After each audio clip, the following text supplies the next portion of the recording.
Welcome to Sacrilegious Discourse. I'm husband. And I'm wife. Together, we're reading the Bible for the very first time. We grew up without religion and wanted to know what all the fuss was about. Well, what have we learned so far? That God is a dick, and apparently some people believe in talking donkeys? We're not trying to pass ourselves off as experts. Nope, we're just reading the Bible for the first time and giving our first take reaction. If you'd like to join us in this venture, you might consider starting at episode 1. Otherwise, jump in wherever you like. All right, let's go read the Bible. Yeah, let's get to it. Husband! Wife! Do you know where the hell we are? Well, I think we just finished our first week of Isaiah with many more to come. Yes. And in that first week, I recall lots of bemoaning women and, Israel's all going to die and, just all kinds of really crazy, batshit, nutty stuff. Isaiah giving lots of prophecies about what's to come. Right. Yes. Right. Yeah. That's what I remember. Yes. Okay. So that was last week. This week, we're starting a new week, obviously, because it's a new week. It's Monday. Yeah. So what are we going to be getting into today? Isaiah chapter 6. Let's go do this. Okie dokie.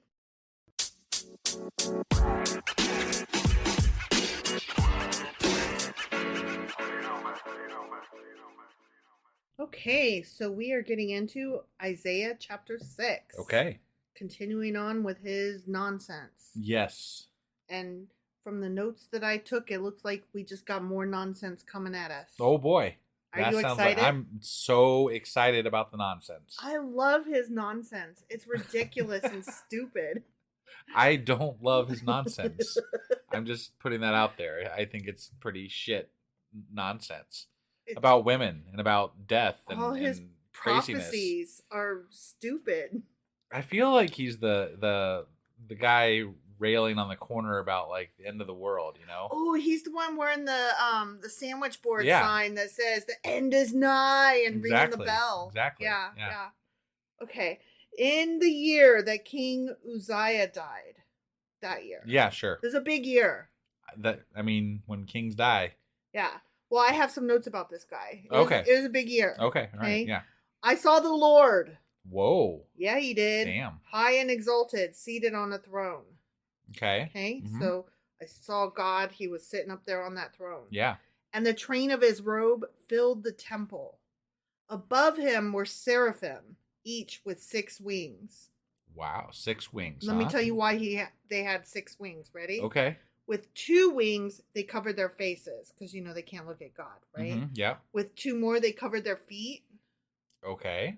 Because apparently feet are disgusting and embarrassing. And so why did he give them to him? I don't know. Okay. And with 2, they were flying because obviously. Right, they got to fly. Yeah, obviously. Yeah. And they were calling to one another, "Holy, holy, holy is the Lord Almighty. The whole earth is full of his glory." That's what the angels... That's interesting, yeah. Do they do that like nonstop throughout all of eternity? I mean... Or just this one time when Isaiah saw them? It sounds to me like they were already doing that, and Isaiah looked up and was like, "Oh, look at them guys up there." That's an interesting thing to see. Repeating that. Maybe he took too many drugs that day. That's what I'm thinking might have happened. Well, there is a guy who took mushrooms and, or he claims that he took mushrooms before he got on an airplane, and then he tried to take over the flight. That just happened recently. No shit. Yeah. But everybody's like, "Boo, you're lying," because mushrooms don't do that or something like that. They're like, it would have been out of your system by then anyway. So false. Stop giving mushrooms a bad name, you. Yeah. That's what everybody's saying. But mushrooms could, you could see God if you were wanting to see God. You could probably see God, but this guy wasn't claiming he saw God. He was depressed. Right. He was kind of mental, and he was trying to take over the flight. Yeah, no, I got it. And they were like, "Absolutely not, sir. Sit down." Right. Yeah. So that happened. Okay. Anyway, maybe this dude was on mushrooms and seeing God. That's what I'm saying. And the angels with 6 wings. Right. That's not the only time we'll hear about angels with 6 wings, just so you know.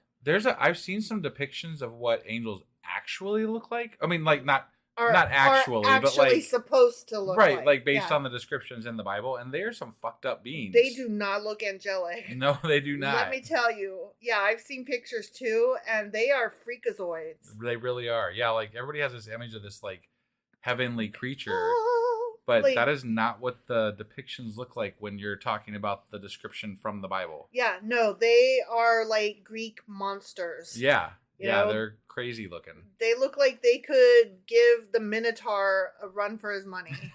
Like, seriously, they're freaks. Yeah. Not happy with the angels of the Bible. No.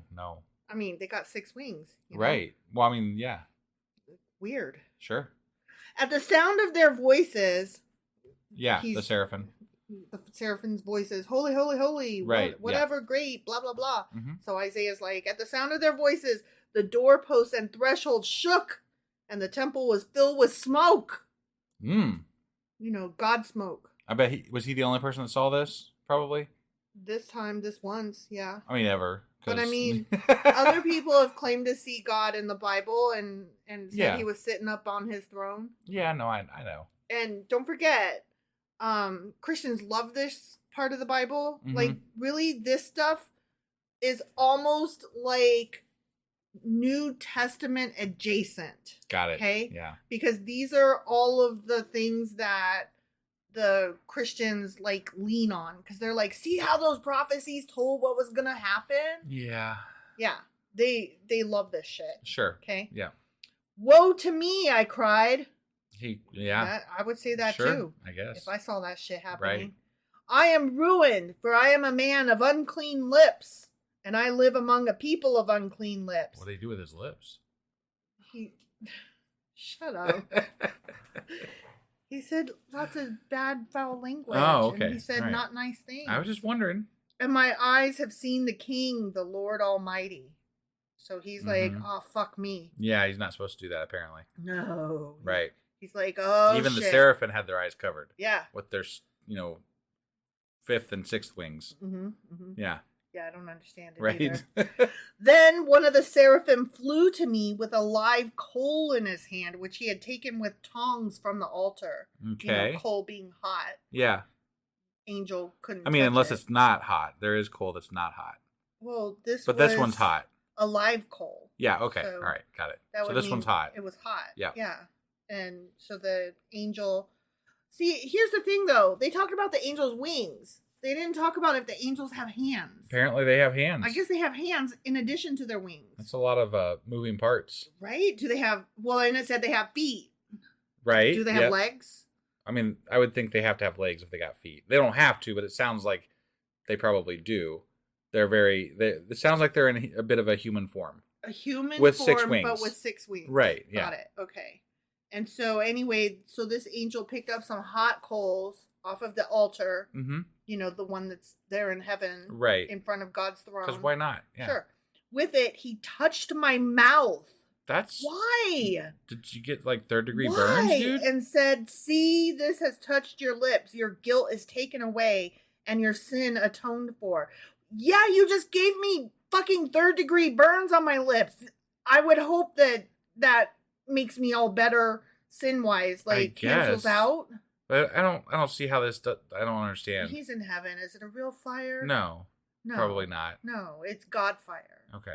It's God altar. Sure.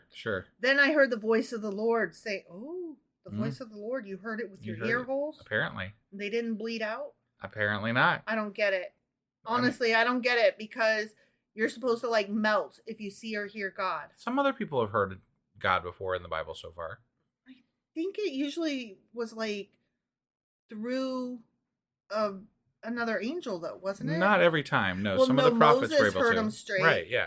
Yeah.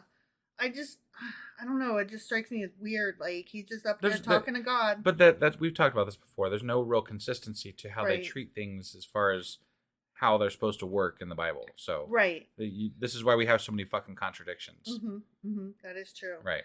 Then I heard the voice of the Lord saying, whom shall I send? Who will go for us? And I said, here I am, send me. Where are we sending me to? Where are you going? Him to. What are you doing? Yeah. Wouldn't you ask that first? Yeah. I guess, I guess if the Lord's, talking to you and you see the Lord in heaven in front of you. And he says, who should I send? Maybe you don't I'd be looking around. But maybe you don't question. Wouldn't you God? though? Would like okay. I think I would. So yeah. you're there in heaven, right? You're standing, and some angel just fucking burned you with coal on the mouth and said, "You're clean now." Yeah. And then God says, "Who should I send?" Don't you look around and be like, "Send." Yeah. What? But then I probably would just automatically say, "Send where?" Yeah. Exactly. So yeah. Send where? Yeah. He said, God said, yeah. Go and tell this people. This people? Go and tell this people. Be ever hearing, but never understanding. Be ever seeing, but never perceiving.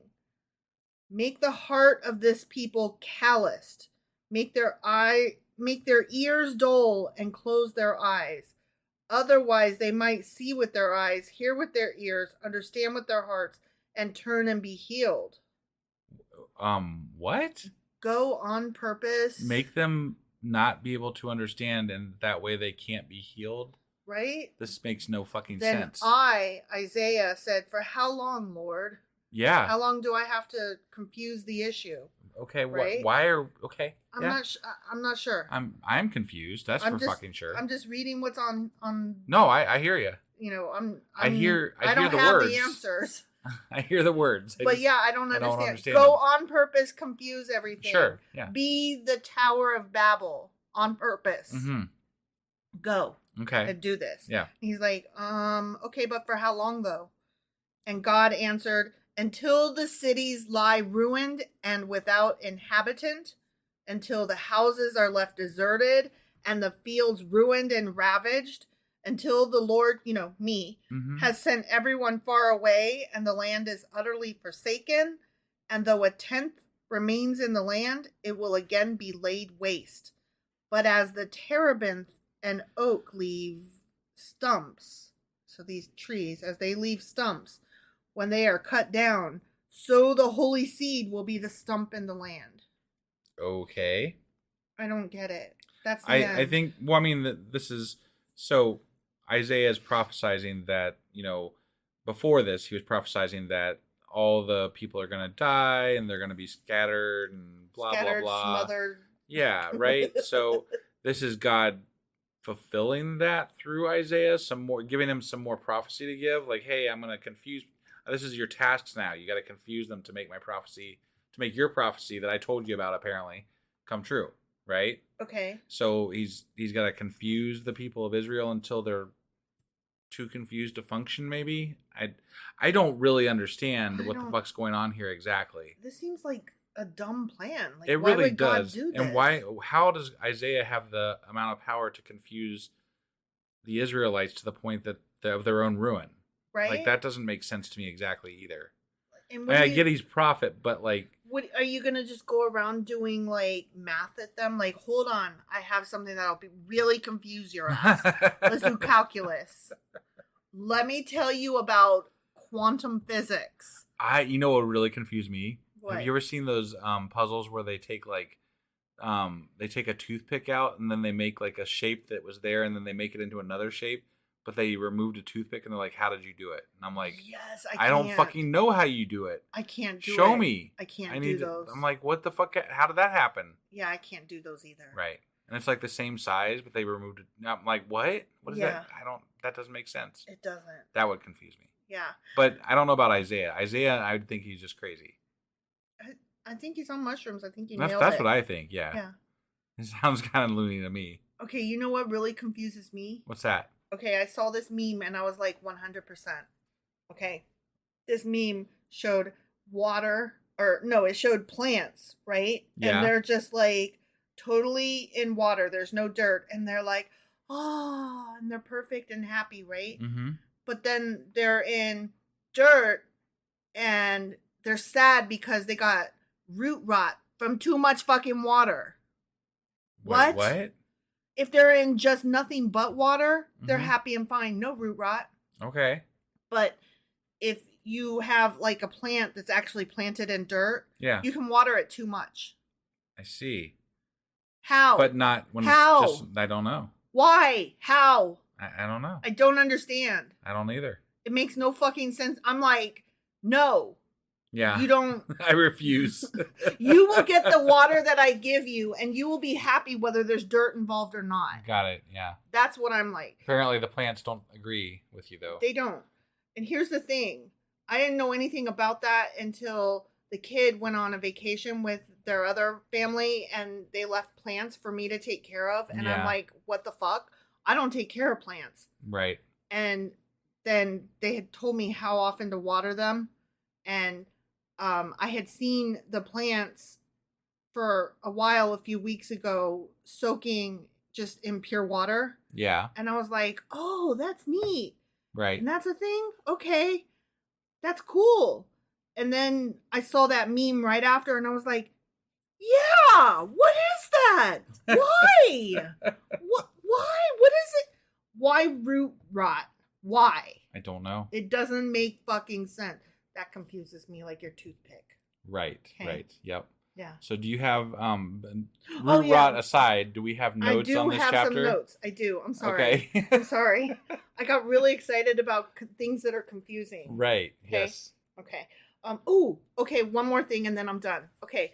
So remember when we saw the commercial for the Everything Bagel Nature Valley granola bars? Yes. And we were like, that sounds great. I can't wait to try them. Mm-hmm. And then we did, and we were like, not what I wanted. Yeah, not good. At all. No, do not recommend. I found that very confusing. I really wanted to like it too. Me too.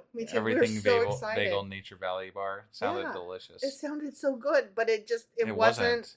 It wasn't what I imagined. No. And my taste buds and my brain and my stomach, they were all very confused. Yes, okay. Yes, they were. Okay, done. Okay, Mm-hmm. Done with the confusion. Okay. All right. So here's the thing. I guess Nature Valley probably won't be sponsoring us. Oh shit! Sorry, Nature Valley. I mean, I like your other stuff. It's all good. Yeah. Although I don't know about those new flavors. Like they got cheddar and barbecue now or something. Oh no, I'm not for those. What is that all about? No, I don't need all that. No. But I wouldn't like that on any brand. Right. To be fair. Right. Like I'm not a barbecue kind of gal, honestly. Okay, so here's the thing. This chapter that we just read cross references with 2 Chronicles chapter 26 and 2 Kings chapter 15.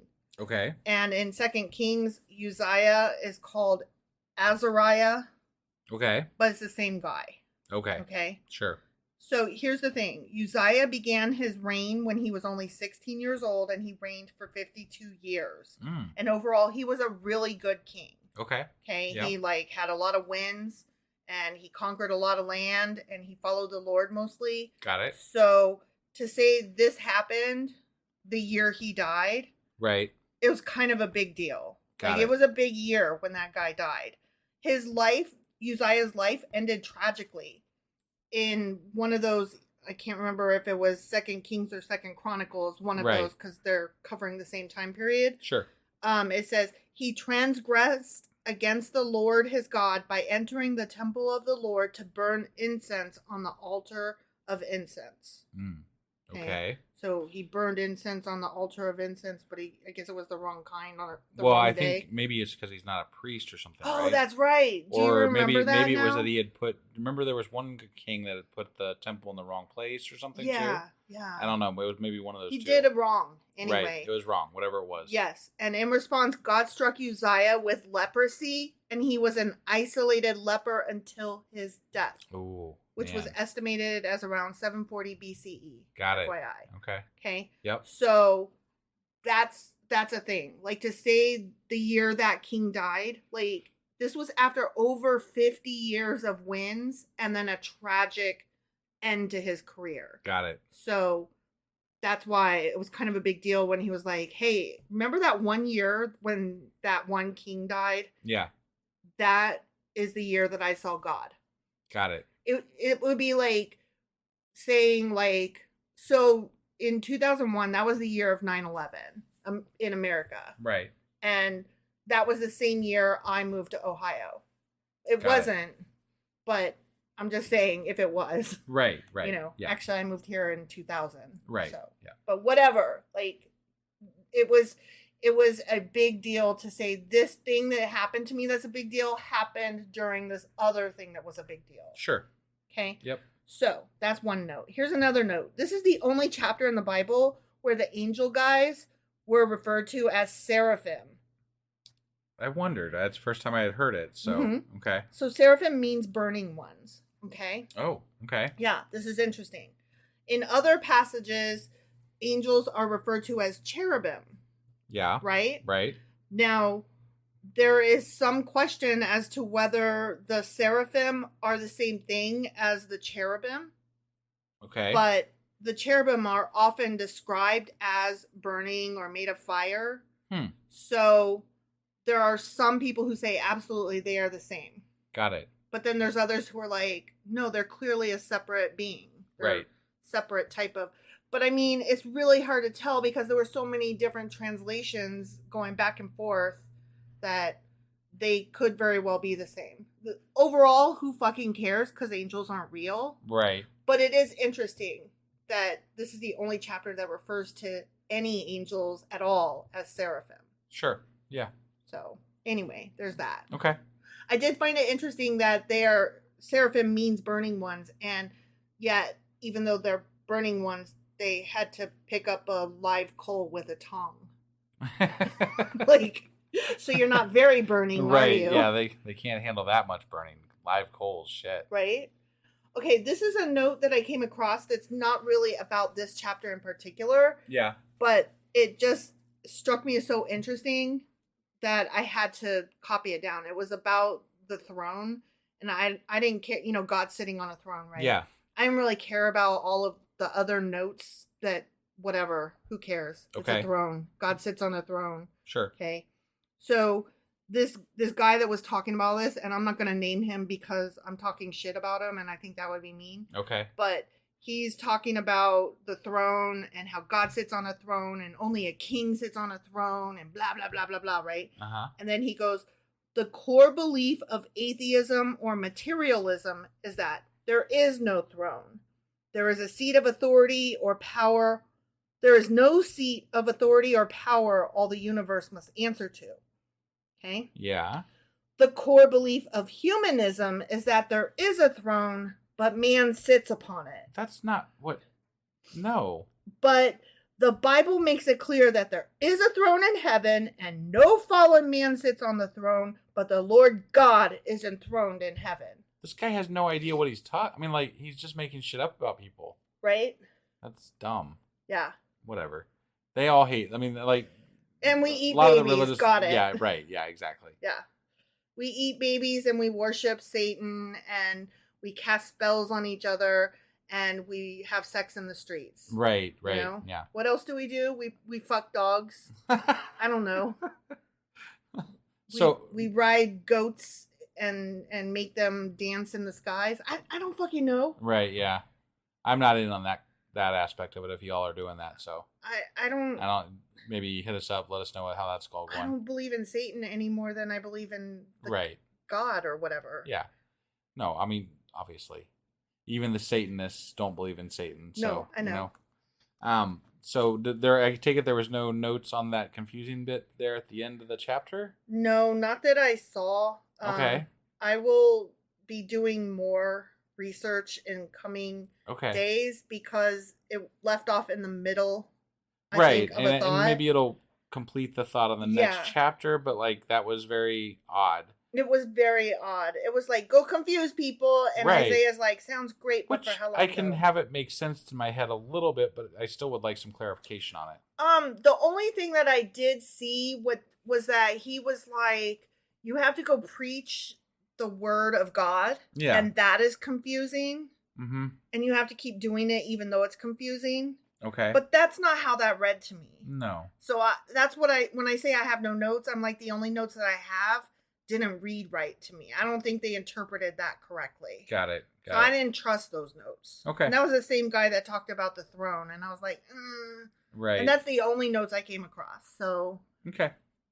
Well, so that was what we have for Isaiah chapter 6. Correct. And tomorrow we will be back with Isaiah chapter 7. All right. We'll see you guys then. Bye.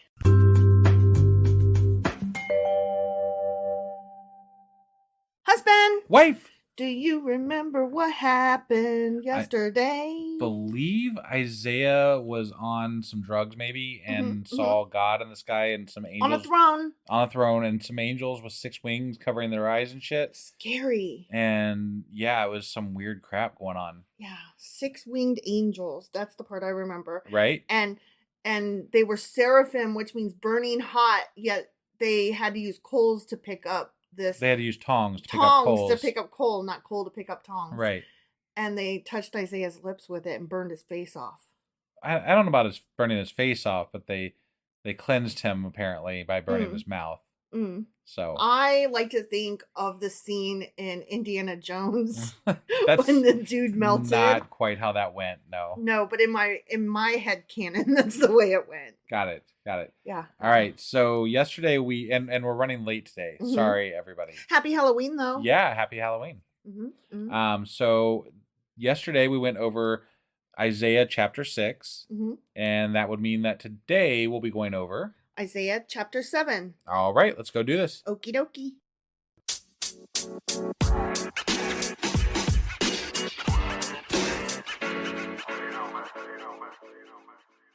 All right, Isaiah chapter 7. Okay. I'm hating this so far. Do you think this one will be gooder? No. Okay. But I mean, it's at least we have storylines. We have storyline, but it's weird. They're talking about this, I like this better than Psalms. I like this better than Proverbs. Okay, I guess the bar is really low. You're right. Yeah. It's just that it's all prophecy shit, and it feels too close to New Testament. And I guess that's because you're doing the research. You wouldn't necessarily this is Old Testament. So unless you know about Jesus, which hypothetically, because we haven't read the Bible yet, but it's all prophecy. We only know it because of people that tell us about Jesus, right? Okay, I hear you, but it's even just reading it. It's all prophecy. Sure. And I hate it. You know what really bothers me for Isaiah's sake? Is that if he prophesies anything wrong, it's a death sentence. I know. So, but maybe if you prophesize far enough out, like past when you're going to die, then you don't got to worry about it, right? Yeah. That's smart. That's actually really smart. You know what I hate? I hate how the name Isaiah is spelled. It's so difficult for me. Like literally, I have to look at it and go A-I-A. And I mean, you heard me. I said pick up coal to use tongs. Yeah, you were having speaking problems. I get words backwards. I get letters backwards. Yeah. I have dyslexia. It's a problem. Right. So names like Isaiah, they bother you. They feel ableist. All right, let's read this. Yes. When Ahaz, son of Jotham, son of Uzziah, who was king of Judah, okay, King Rezim of Aram, and Pekah, son of Remaliah, king of Israel, all those names, okay, when all them marched up to fight against Jerusalem, but they could not overpower it. Okay. Sure. Now the house of David was told Aram has allied itself with Ephraim. Okay. Sure. So the hearts of Ahaz and his people were shaken as the trees of the forest are shaken by the wind, or like a Polaroid picture. Shake it. Yeah. Then the Lord said to Isaiah, "Go out, you and your son Shear Jashub, to meet Ahaz at the end of the aqueduct of the upper pool on the road to the launderer's field." Okay. Yeah. Go out there. That guy. And say to him, "Be careful. Keep calm and don't be afraid. Do not lose heart because of these 2 smoldering stubs of firewood, because of the fierce anger of Rezin and Aram and of the sons of Remaliah. Aram, Ephraim, and Remaliah's son have plotted your ruin, saying, 'Let us invade Judah. Let us tear it apart and divide it among ourselves, and make the son of Tabeel king over it.' Yet this is what the sovereign Lord says." Is it what the sovereign Lord says? Ready? Yeah, I'm ready. He says, "It will not take place. It will not happen, for the head of Aram is Damascus, and the head of Damascus is only Rezin. Within 65 years, Ephraim will be too shattered to be a fucking people." Okay. "The head of Ephraim is Samaria. The head of Samaria is only Remaliah's son. If you do not stand firm in your faith, you will not stand at all." Okay. Again, the Lord spoke to Ahaz. Ask the Lord your God for a sign, whether in the deepest depths or in the highest heights. But Ahaz said, I will not ask. I will not put the Lord to the test. Okay. So he was offered like a sign, like God will give you a sign, but Ahaz is like, you're not supposed to test the Lord, but he was hiding behind those words. Like he was pretending like no, I'm not going to let the Lord, I'm not going to ask to test the Lord because that's against the Lord and I'll get in trouble. Okay. But the Lord was like literally telling him, no, you can test me, it's fine. But how are you like if you've never talked to the Lord before, right? Mm-hmm. How are you supposed to know? No, that the for Lord's real, this time it's okay. Right? Yeah. Yeah. I don't know. I'm just saying, like, if you grow, okay. Let's just assume. I'm not assuming this, but like, let's just for the story's sake, say that God talked to him, right? Mm-hmm. But he grew up his whole life learning this religion where you're not supposed to hear from God, right? You're supposed to take it on faith, or whatever, maybe it's a test. And maybe it's a test. Yeah. And how are you supposed? You're in a very stressful time. There's lots of war going on. There's lots of things happening, right? Yeah. How are you supposed to take what you perceive happened as something that is real and true? Mm-hmm. Exactly. And like, what is it that indicates that it's real? Yeah. Well, the fact that Isaiah, you accept that he's a prophet, right? But why do I accept Isaiah as a prophet? Well, I guess that you just do. But they don't give any good qualifying reasons. Exactly. Why? Exactly. It's just, no, but the Bible said it, so it's true. Right, but that's bullshit. But, I mean, Ahaz is like, I don't really know you all that well. I'm just saying, like, I would need better evidence. Like, I'm not saying Ahaz is not a bad guy. Right. He may very well be. Like, I don't remember what all he got up to. I don't think he was a great king or something. Sure. Whatever. I'm not here to defend him as a king or a person. Right. I'm just saying in this particular circumstance, no, I totally agree with you. Like, how do we know? We're putting reasoning in him and making his heart evil in this. And maybe it wasn't. Maybe he was just like, I'm not fucking taking that bait. Well, and I know how this ends. Based on what I know of the quote unquote the Lord, he can make you either accept the information or not. He can harden your heart. He can make you.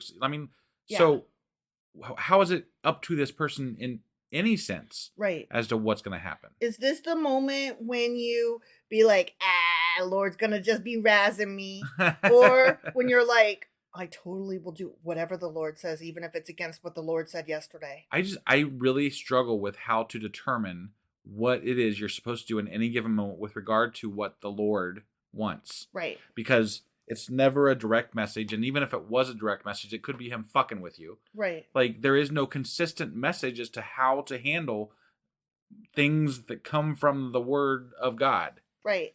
I guess what apologists would say is, okay, that's fair. That's a fair argument. So what he should have done is gone inside and hit the floor, got on his knees and prayed to God and asked for guidance. Should I test you, Lord? And God would have given him a sign. Study it out. But okay, right. All right. Well, I'm just questioning this. That's all. No, I hear you and I agree with you, obviously. Yeah. Then Isaiah said, "Hear now, you house of David, is it not enough to try the patience of humans? Will you try the patience of my God also?" I feel like Isaiah's uppity. He's like, I speak for God. What's up? Right. Also, he was working both sides. Like, he was working for Judah and Jerusalem or whatever, right? Yeah. Like, so I don't know how any of these guys can trust him either. Right. That's true. You know, you're playing both teams here, buddy. Mm-hmm. Mm-hmm. Therefore, the Lord himself will give you a sign. Hello. The virgin will conceive and give birth to a son and will call him Emmanuel. Well, hold on. Okay. Look, I get why you see where this is going. Yeah, I see where this is going. But we're talking to a king back in the times of David and what have you, or whatever. Like, near past that, but still around the same time, right? Kings and Chronicles, right? Yes. Which is before the conception of Jesus. Mm-hmm. And they're asking him to. They're asking him to wait for. There's an immediate problem going on with the war. Yeah. Right now, and he's like, no, but just wait about 400 to 700 years, and this thing is gonna happen. Yeah, and then you'll know.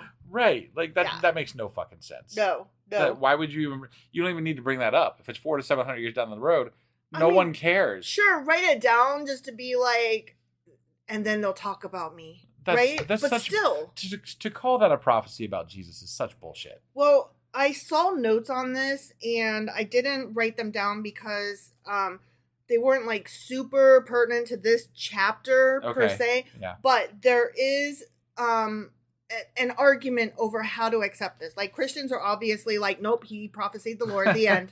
Right? But there are other people who are like, now hang on a second. That is something else that happened like in the future of this, like later. Yeah. What this refers to is not Christ, but somebody who was pregnant in the castle at that time, who may also have been a virgin or not, an unwed mother maybe, who did happen to name her son Emmanuel. And so this happened. Got it. Right? Yeah. So there's just two different arguments over, was it Jesus or was it just some dude? It was just some dude. It was some dude, y'all. Right? Yeah. Like, why is that even a question? They're like, no, but Jesus. Because they have to try real hard to make their religion be relevant. That's why. Okay, now to be fair,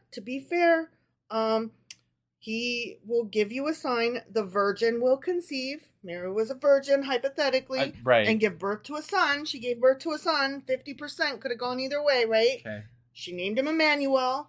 He will be eating curds and honey when he knows enough to reject the wrong and choose the right.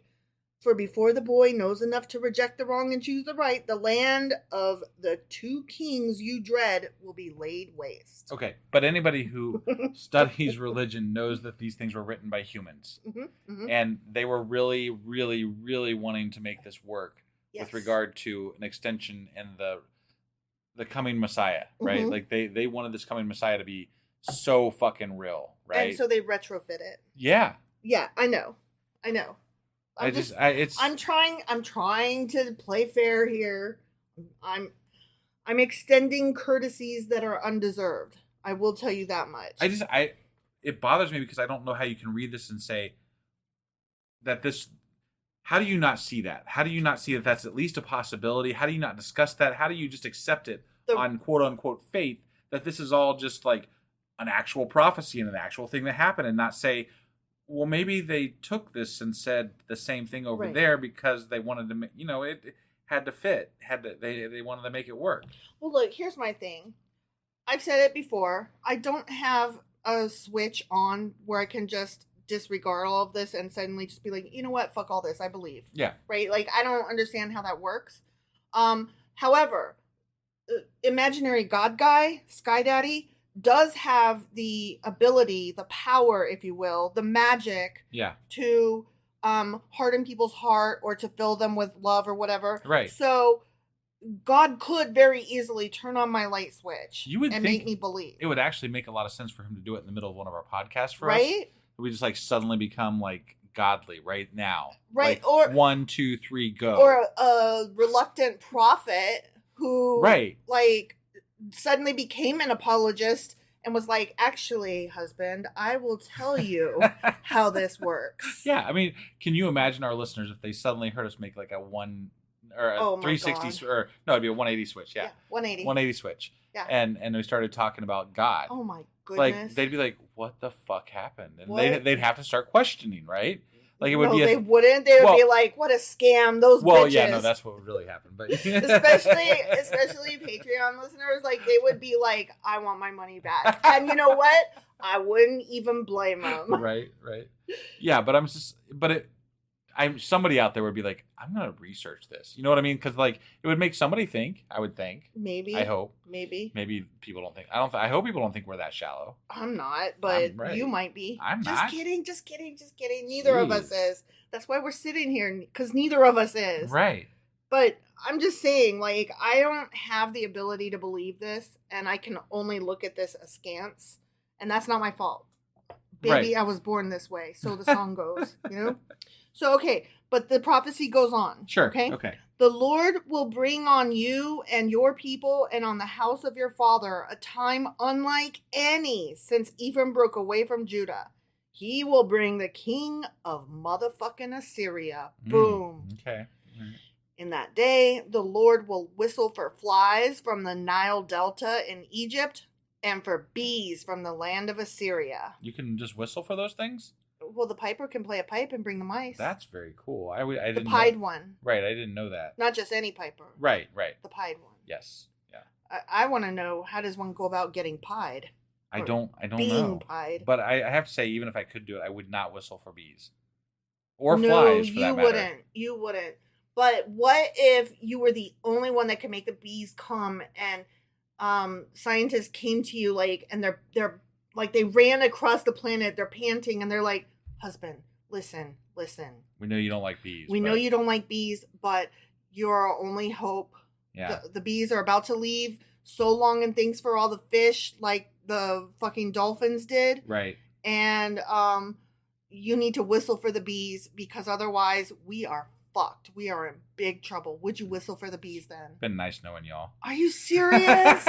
No, I'm kidding. Oh, I would definitely do it. I mean, okay, you could get inside a bee suit, right? How do you whistle? How do you whistle clearly inside a bee suit? I mean, there's ways. Is there? They could put a microphone in there so that you could have it magnified. But if I'm the only person in the world, it's gotta be genuine, right? Like it's gotta be a genuine thing. It can't be a recording, or it can't be digital. Yeah, that's what would make it so difficult, is that I would have to be outside of the suit and just myself. So you would lather up in bug spray or whatever, and they would be like, no, you cannot, sir. That's the point. Right. We need you to get stung to death and die, but for the good of the planet. Whew, man, that's a rough one. What if it was, we promise you that when you whistle and the bees come, we promise you that you might get stung a couple times, but and they're going to get all over you, but you're not going to have an allergy to it, because we've inoculated you, and you'll be fine. You might get a few stings, but you'll be fine. You'll just merely be living your greatest terror and be in discomfort while this is happening. Yeah, that'd be horrible. And then what if you had to be naked while it was happening? We have to keep going on about this? What if you were naked and had bees all over you? Why do I have to be naked to whistle? I don't understand. Where is this going? This is going down naked, all the wrong paths. And bees are all over you, and you're whistling. No. Sorry, that humanity's dying. Okay. Sorry. I wanted to know what your line was. You were like, no bee shall touch my penis. You are not the Pied Piper, sir. No. They will all come and settle in the steep ravines, the flies and bugs. Yeah, okay, right. The bees and cockroaches. And in the crevices in the rocks, and on the thorn bushes, and at the water holes, the way bugs do. Why do we want... Okay, all right. Okay, so this is analogy. This is symbolism. Okay, so it's not actual fucking bees and actual fucking flies. Oh, okay. It's the flies from the Delta Jesus Nile. Christ. Nile Delta? Yes, the Nile Delta. Sorry, dyslexia. I can't help it. It's getting worse. Okay, listen. So the flies from Egypt. Yes. Are the disorganized army and soldiers from Egypt. Okay. All right. And the bees from Assyria, they were very well trained. They were uniform. They were tight. Okay. Right. So he's saying that the soldiers from these two lands, one of which is kind of a mess, and one of which I know you're scared of, they're going to come. Okay. And you're going to see them. They're going to get you. I got you. In that day, the Lord will use a razor hired from beyond the Euphrates River, the king of Assyria, to shave your heads and private parts, and to cut off your beards also. Not my beard. Okay. Oy. Well, because they're being captured and they're turned into slaves or whatever. And remember, making them, shaving them and cutting off all their hair and dehumanizing almost, basically, right? Yeah. It's making a statement, right. It's their honor. They're like Klingons, Sure. They have their honor wrapped up in their hair. Fucking braids or whatever. Right. Yeah. Yeah. In that day, a person will keep alive a young cow and 2 goats, and because of the abundance of the milk they give, there will be curds to eat. Okay. All who remain in the land will eat curds and honey. In that day, in every place where there were 1,000 vines worth 1,000 silver shekels, there will be only briars and thorns. So basically, everyone's going to get taken away, and this is where the land is going to be where the righteous. Well, there's going to be a couple righteous left that can repopulate or whatever. Oh yeah, it's the opposite. It's the backwards left behind. Right. Yeah. This is that same rapture, thing he was talking about in the other chapter. The unrapture. Right. Yeah. Hunters will go there with bow and arrow, for the land will be covered with briars and thorns. As for all the hills once cultivated by the hoe, I'm a hoe that is cultivated. I was waiting for you to say something. I know you were. Yeah. You will no longer go there for fear of the briars and thorns. They will become places where cattle are turned loose and where sheep run. The end. Oh no, not that. Not where sheep run. Right?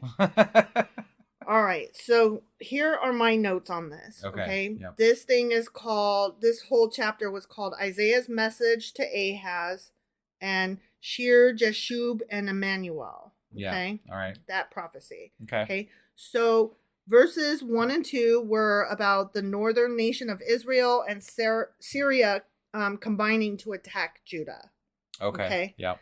Ahaz was a wicked king of Judah, worshipping other gods and even sacrificing his son to Molech in 2 Kings. What an ass. Yeah, like I kind of vaguely remember that. I do remember that, Yeah. The only good thing Ahaz did was father Hezekiah, who was a good king of Judah. Got it. Yeah. The purpose of the war was to bring Judah into an anti-Assyrian coalition. Okay. So then the next section was the word of the Lord to Ahaz through Isaiah, which we got that. Right. Okay. And then the next section was Ahaz will not ask for a sign. And we talked about that. Right. Mm-hmm. Okay. And then the next section was the Lord's sign to Ahaz, the sign of Emmanuel. And we talked about that a little bit. Sure. And I'm assuming Ahaz was unreceptive, according to this story, because he was offering, things to Molech and, his son to Molech or whatever. And so he's not really a godly person. Yeah. Like, not in any way whatsoever, I guess. So. Yeah. And that's why I was saying, like, the notes say that he was, like, pretending that he was not taking the bait on accepting the right to test the Lord. Right. He's like, no, I'm not supposed to test the Lord. And Isaiah's like, but why even pretend if you're sacrificing your son to Molech?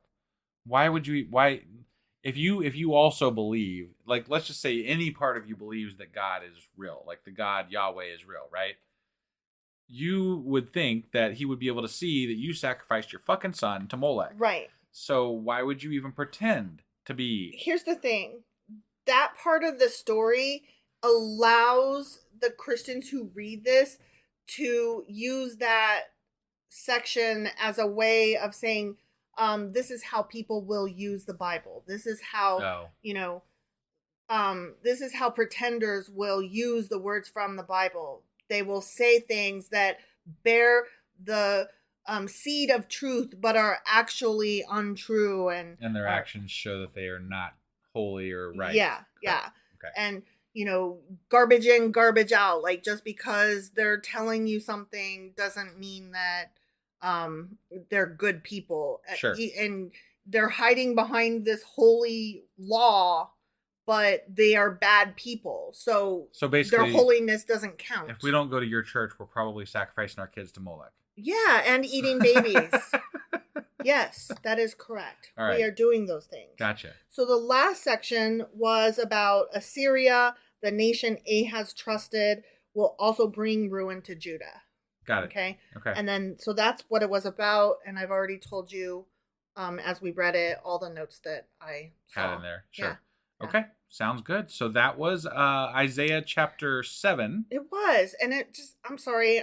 I know we were trying to wrap this up, but I just feel really weird that we're reading this section of the Bible for a third fucking time.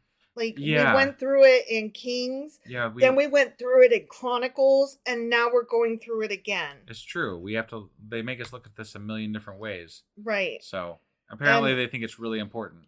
They do, and it is interesting seeing it from different perspectives, but I kind of wish they were lined up better. Again, a good editor would have helped. Sure, but look at, from the perspective of the Jewish people, right? And the Old Testament and what have you.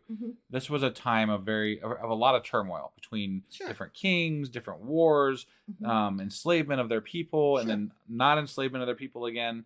So, it's a time that they feel very drawn to talk about, I imagine. And it means a lot to them, obviously, because that's when their God was formed, their idea of their God was formed, and all that too. So, again, it is what it is, and here we are. But that was Isaiah chapter 7.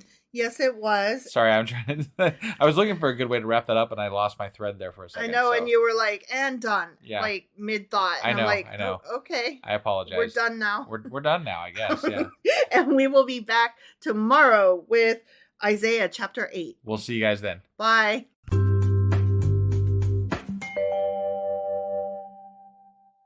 Husband. Wife. Do you remember where we are and what happened and what we read and what yesterday was and what today is? We're in Isaiah. We are. We just finished chapter 7. We did. And there was lots of bees in it. I remember there was bees. I don't like bees. The bees were the Assyrians, I believe. Yeah, they weren't the bee's knees. They were the cat's pajamas. But yeah, it was Isaiah talking about God bringing armies to, Israel from other places, and God's going to punish people and shit, because that's what God does. I love my people. I'm going to kill them all. Right, Whee! Yeah. Good times. So that was Isaiah chapter 7. Sure as fuck was. And today we're going to be reading Isaiah chapter 8. Let's go do this. Okie dokie.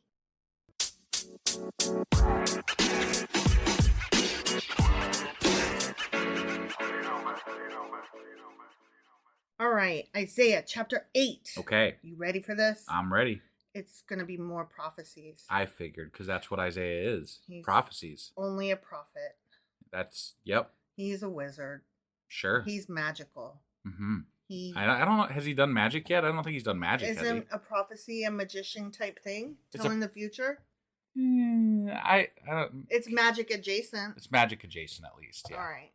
The Lord said to me, Isaiah, not me, right. Wife, the reader. Correct. Okay. The Lord said to me, Isaiah, take a large scroll. That's what he said. And write on it with an ordinary pen. Just an ordinary one. Not a dry those fancy erase. Ones. Not a dry erase, and certainly not a flare pen. Do you think you'd be all right with a Bic? No. No? Probably a Bic. Those are pretty plain. Ordinary, yeah. Those are ordinary, right? Yeah. But then there are some fancy Bic. I really like the flares, but probably not the Sharpie pens. Like those new Sharpie pens. Yeah, those are my favorite writing pens. But my favorite felt tips are flares. Yeah. And okay. So just grab an ordinary pen. Just an ordinary one, not a good one. Right, just an ordinary one. Did they have pens back then? I thought they used quills. Probably had quills, but they're just translating it to a good quill. Something that writes decent ordinarily. Quill. Yeah. Not those fancy eagle quills. With not the those, glitter ink. Mahar Shalel Hashbaz. Okay. I actually have a translation for that. So let me get over there to my notes. Sure. Because it's kind of important. Is it? It is. Okay. So why don't they just say what it fucking translates to? Because it's important. That's actually the name of somebody. Oh. It's the name of Isaiah's son. And it means speed the spoil, hasten the booty. Not butt booty. But I got it. Okay. It's still funny. So he's like saying, write this shit down. This is a kid's name that's going to happen. Okay. Yeah. Write it with your dry erase marker. So Isaiah called in Uriah the priest and Zechariah, son of Jeberechiah, as reliable witnesses for me. Reliable witnesses to witness God speaking just to Isaiah. And then Isaiah saying, this is what God's saying to me. No, he had them witness him writing down this name. Okay. They're like, God just told me this. Watch me. I'm writing this name down. You see me writing it down. This isn't something that I wrote later. I didn't retrofit this name. Okay. All right. Okay. I'm writing it now. Proving it's a prophecy type thing. Yeah. Okay. Okay. And guess what Isaiah did then? What did he do? You'll never guess. It was with an ordinary pen, whatever it was. It wasn't, but that's funny. Then I made love to the prophetess. Wait, what? So not with an ordinary No. bed, but maybe an ordinary deck. Wait, why? He made love to the prophetess? Yeah. That was one of the people that came. Is that one of the people that came in? No. That's somebody else. There's a prophetess sitting there, and he's like, You know, and the now one. I make you. Are the people still witnessing this? Is this like a? I don't know, but guess what? It's interesting. She conceived. Whatever's happening here. Oh, damn! Gave birth to a son. We jumped forward like 9 months here, I guess. I guess so. And the name was the one that he wrote down because he prophesied the name that he gave it. Like, guess what? Someday I'm gonna have a kid, and I'm gonna name him Steve. We're gonna start that process right now. I am 1, 2, 3, go. And the Lord said to me, name him Maher Shalal Hashbaz, for before the boy knows how to say my father or my mother, the wealth of Damascus and the plunder of Samaria will be carried off by the king of Assyria. All that booty gone. Damn. Man. He got that booty. Yeah, he did. The Lord spoke to me again. This is all out of order. Is this after the kid was born? Brett, I'm a little confused here, because like he started writing with that ordinary pen, and then it got all kinds of fucked up. And suddenly he was fucking. Right. And suddenly there was a prophetess. And then there was a kid. Yeah. And I'm like, wait, are we back in the past? Are we still writing that fucking prophecy? Where are we? I don't know. Okay. Has the baby been born yet? Born? Born. Is that a the word? The born identity. No, it's just how I speak. Oh, okay. Right. It's how I say. Got it.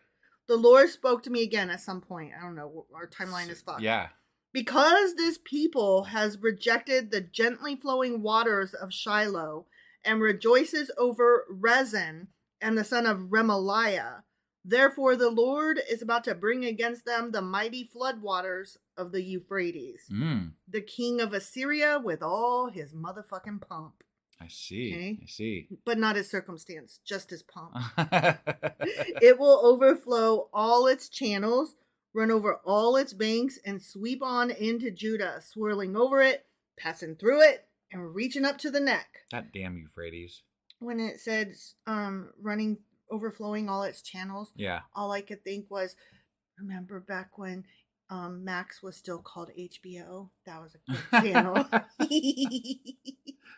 JK.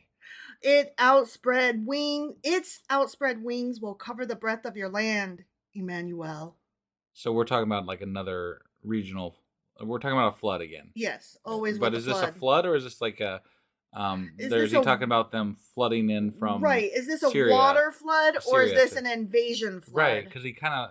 It might be an invasion flood because I think it's an invasion he was saying flood, something about Assyria and the armies and stuff like that too. It feels like he was being symbolic. Right. And imaginative and what's that word? Imagery. Right. That's the one. Yeah. Okay. Raise the war cry, you nations, and be shattered, smothered, covered. Yeah, you definitely can't war against water, so that must be what he's talking about. It's war. It's a flood of people. A flood of fighting. Nations. Yeah. Listen, all you distant lands, prepare for battle and be shattered. Smothered, covered. Prepare for battle and be shattered. Smothered, covered. Just stop. Stop. Nope, with that. I'll never stop ever. Ever. Devise your strategy, but it'll be thwarted. So don't devise a strategy.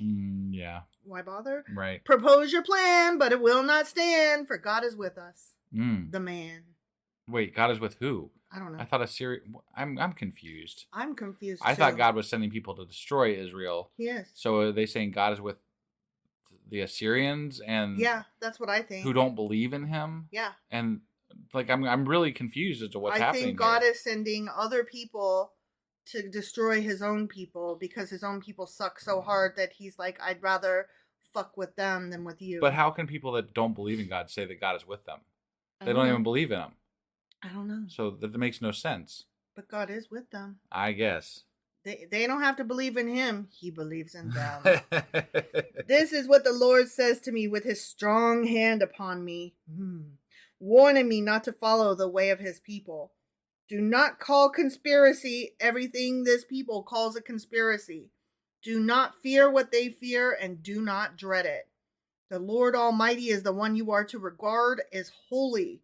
He is the one you are to fear. He is the one you are to dread. He will be a holy place for both Israel and Judah.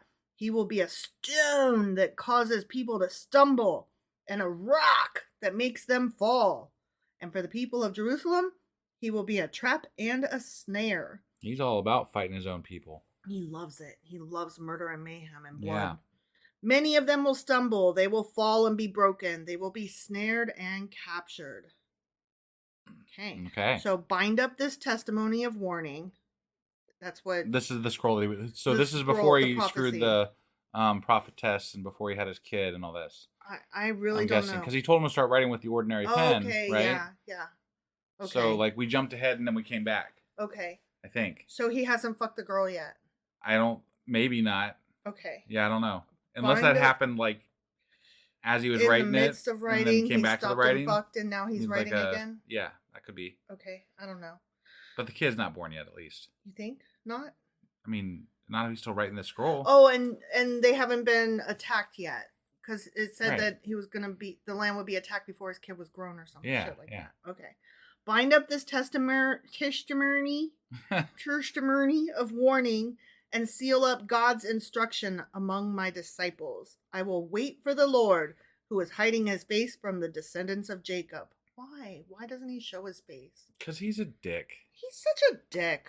Such a narcissistic son of a bitch. He sends people to kill his people. He kills his people directly sometimes. Yeah. That's the part I don't understand. Like, you can kill them directly. Yeah. You've done it. Yeah. Why do you have to fuck with other people to kill them? And why do you have to let innocents go as well? That's bullshit. My guess is that these are things that happen in history and they just needed an excuse as to why they happen. That's really what my theory is. It's always with the retrofit. Right, yeah. Yeah. I will put my trust in him. Of course you will. Because you're simple is why. Here am I and the children the Lord has given me. We are signs and symbols in Israel from the Lord Almighty who dwells on Mount Zion. When someone tells you to consult mediums and spiritualists who whisper and mutter, should not a people inquire of their God? Why consult the dead on behalf of the living? You're a prophet. You are no better than them, in my opinion, because other people can't distinguish between you and what a medium is or whatever, because you all seem to be talking to these spirits or these things that they can't see. Invisible magic powers. So why should they believe you more than that other person? Right. Why are you more important than this person? Exactly. It makes no fucking sense. And anyway, you're fucking a prophetess. Right. Yeah. So you condone women by fucking her. But this is where you get into the thick of it with who God is and what God is, right? Right. Because why am I to take this person's word over that person's word? Right. It's not a matter of, I can't see God, right? Yeah. You can't see God. The other person down the street can't see God. We're taking this person's word for that God exists. Right. And God said these things. And then somebody else comes and says something entirely different. They're like, no, but for real. Right. Like, how am I supposed to know which one is which? It's just a goddamn popularity contest at this point. Right. Like, both of you are claiming invisible deity things, ghosts, whatever, talk to you, and I'm supposed to believe either of you? Because you both kind of sound crazy. And this is still what it is today. And I'm like, fuck y'all. None of y'all have an actual God that exists. So fuck off. There is no magic. You are all either crazy or liars. Right. Yeah. Consult God's instruction and the testimony of warning. If anyone does not speak according to this word, they have no light of dawn. Distressed and hungry, they will roam through the land. When they are famished, they will become enraged, and looking upward, will curse their king and their God. I see. Then they will look toward the earth and see only distress and darkness and fearful gloom, and will be thrust into utter darkness. The end. That's horrible. Yeah, I hate it when prophetesses and prophets and wizards and magic people go hungry and get angry. Right. It's not good. It's not good. All right, so this was Isaiah chapter 8. Yep. And it was, let the Lord be your fear, and how to prepare for God's judgment. I see. Okay. So we definitely haven't forgot that fear is important. Always fear. Yeah, always fear your owner. Right. I mean, right? Right. The invasion is announced early on, like in the first opening verses, with the naming of Isaiah's son, the sign of Mahar Shalal Hashbaz, which I already told you means speed the spoil, hasten the booty. Right. Get that booty over here. Back that truck up. Since the sign of Emmanuel gives an undisclosed time in the future, because remember, in the last chapter, he was like, there's going to be a baby born to a virgin, and that baby's name at some point is going to be called Emmanuel. Right. Well, that's sometime in the future. Okay. So this time he gives another sign that deals with the immediate moment in the form of a child with an ordinary birth, because everybody's fucking prophetesses, you know. Yeah, right. With ordinary pens. Ordinary pens. And a name which would be a standing witness to the prophecy both about the enemy at the gate and about the next victim of the Assyrians, which is going to be Judah itself. I don't understand how you can prophesy something that you make come true. Right? Like, in the future, I will fuck. Okay. As so say we all. And I will impregnate a bitch. Mm-hmm. Probably that, as men do. And then right? I'm going to name the kid this. Okay, I believe you. Right? Yeah, like that's not a fucking prophecy. That's not a prophecy. It's it's a promise. That's your daily plan. Right? Like, fuck, impregnate, be in charge of naming the baby. Yep. Yes, that's a regular Tuesday, my guy. I mean, right? That's what dudes did back then. They fucked. And, yeah. And fucked and fought. That's all they did. Mm-hmm. Mm-hmm. Okay. So that doesn't seem special to me. No, it did not. Okay. Using evil to fight evil would bring Judah to the path of the torrent or flood, which would jeopardize herself as the land of Emmanuel. But for Emmanuel's sake, there's a limit set. Okay. So God is like, he's going to use evil to fight evil. So that's the part where he's bringing in the Assyrians right, to attack the land of Emmanuel. Okay. Okay. But what do they mean by there's a limit? Like because there's still going to be people living. Okay. There's still going to be... He's not going to destroy them all. Right. Okay. He's going to not totally flood them. He's only going to kind of flood them. Got it. Okay. Yeah. There will still be survivors. This is the bit where he leaves like one man for every 7 women type thing. Right. And all that? Exactly. Yeah. Okay. Exactly. Okay. So then we get into the next few verses, which are prepare by fearing God, not Assyria. God is our refuge or our ruin. Mm-hmm. Okay. Yeah. So you're not supposed to be scared that Assyria is coming to kill you. Right. Wouldn't be being scared of the Assyrians. Wouldn't that be being scared of God? Because God is the one sending them to kill you. So it's still fear of God, wouldn't it? I mean, just by it's proxy? Not by proxy, though. He's saying, don't worry about the Assyrians. They'll kill you or not. But at the end of the day, when you die, I'm the one you'll have to face. Got it. Okay. So, all right. Don't worry about them. Worry about me. All right. The whole reason I'm sending them is because you haven't been worried about me. God's kind of an ass. He really is. Yeah. Like, this does not engender love in me. No. So this part contains Isaiah's defiant response to the meaning of Emmanuel, which means God with us, and to God's insistence that people should reshape their thinking and emotional attitudes around God himself. Okay? So Isaiah is like saying, okay, at some point there's going to be a kid named Emmanuel, but like, what about today? Like, what's happening today? Yeah. And God is like, you guys aren't thinking of today. You're thinking of like everything that you want. Right. And you're scared not of me like you should be. You're scared of all these enemies. So fine, I'm going to send these enemies. Okay. All right. So the oracle of judgment in this part gives clear warning to all conspiring against the community that the presence of Emmanuel, which means God is with us, will overthrow their plans. There is no political solution to the community's problems, and the people are to trust in God. Let him be your fear, and let him be your dread. Got it. Okay. Yep. And over and over apparently again. Apparently really important. Yeah. Trust God. Always fear God. Love him, by which I mean fear him. Right. Yep. Right. Be afraid. Never not be afraid. Yeah. Yeah. Okay? At the time of this prophecy, the combined armies of Israel and Syria had destroyed much of Judah. Their armies either encircled Jerusalem or were on the way. I see. They planned to depose King Ahaz of Judah and set their own man on the throne. And Isaiah's prophecy declared the armies of Syria and Israel, but would not succeed in totally conquering Judah. Okay. They would just mostly kill him. Mostly, right. Got it. Not not totally dead, mostly dead. They mostly come out at night, mostly. Right. Okay, so then we move on to the next set of verses, which are prepare by waiting on the Lord, prepare by seeking his light and word, not the darkness of the occult. So don't go fucking prophetesses. Oh wait, no, you did that. I told you to do that. Hold on. Don't. No Asherah pools. Yeah. No. No other gods. No sacrificing your kids to Moloch or Molech. Moloch. Yeah. So the light is withdrawn, and God is like saying, "There's no light in you. There's no light in the people who prophesy and say things not in my name. They do not carry the message of the Lord." Okay.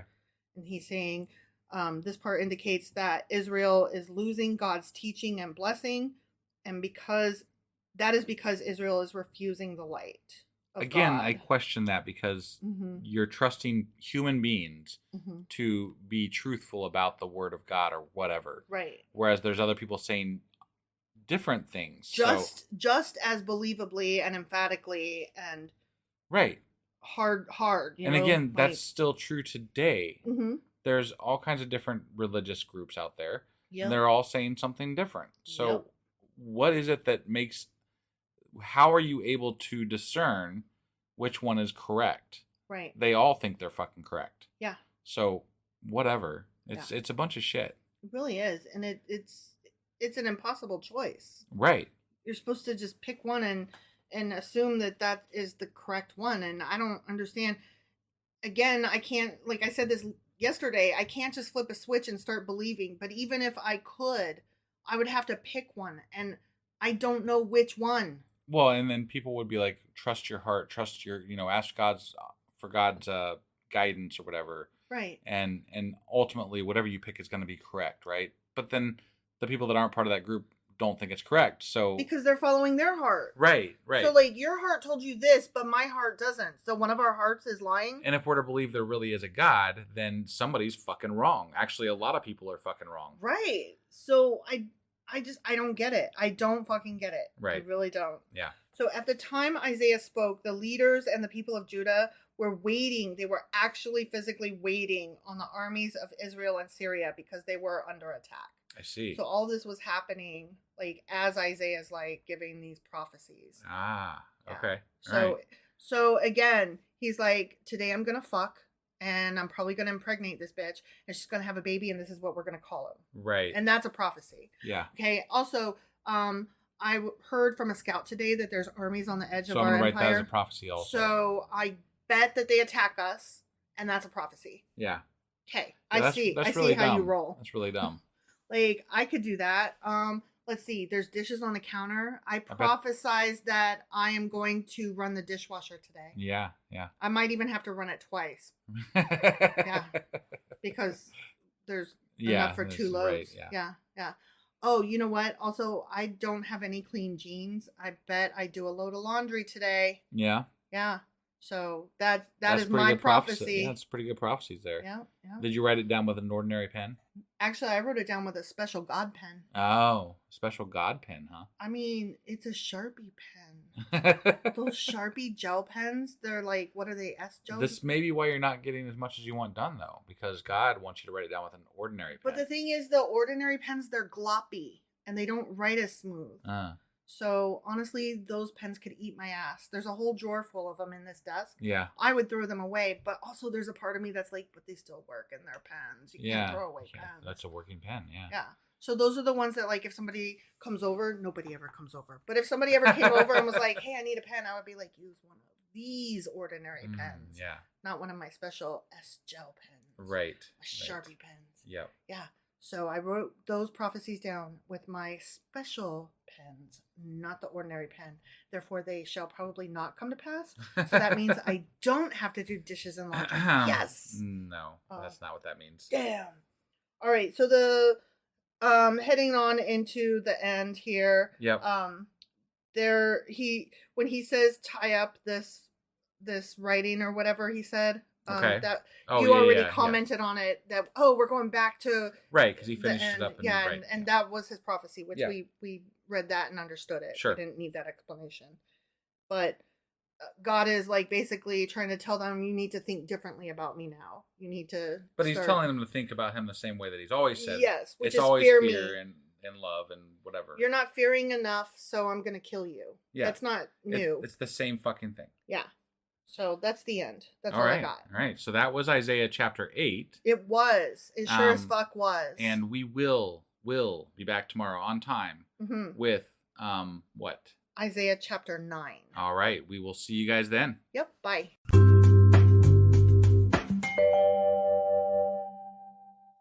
Husband. Wife. Do you remember where we are and what the fuck happened? We are in Isaiah, and we have gotten used to using normal pens and having sex for profit's sake. With profits. With profits for the prophecy to then name somebody who we name for it.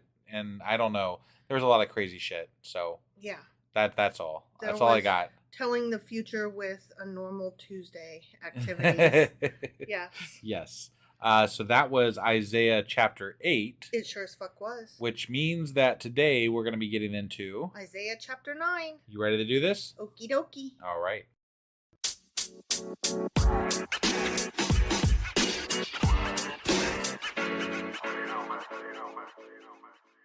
Okay, so we are in Isaiah chapter 9, but it starts with the word nevertheless. Okay. And so what I'm going to do is go back and read the last couple sentences from chapter 8. To find out where the fuck the nevertheless came from? Yeah, because it's like if it said, and then. Right. And I'm like, whoa, wait, what? Yeah. All right, so, okay, we're starting at the end of chapter 8 here, and it says, consult God's instruction and the testimony of warning.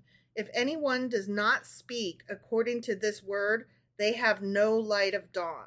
So that's like saying you have to follow God's word and speak of God with God's word. Okay. And if somebody starts saying shit that isn't right, yeah, don't believe them. Okay. Because you know better.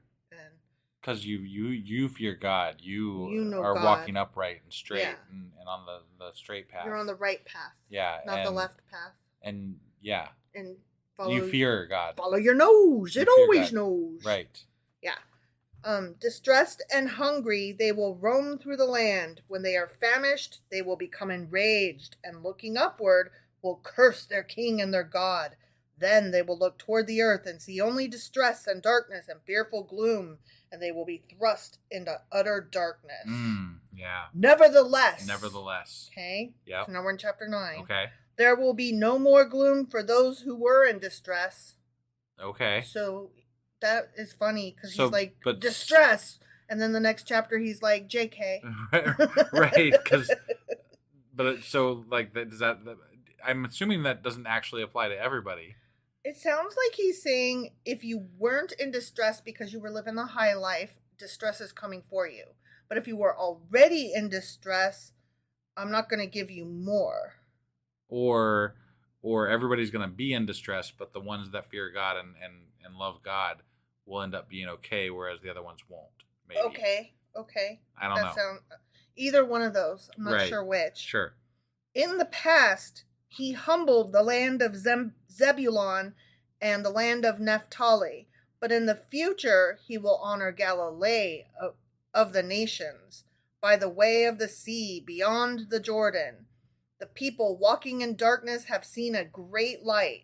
On those living in the land of deep darkness, a light has dawned.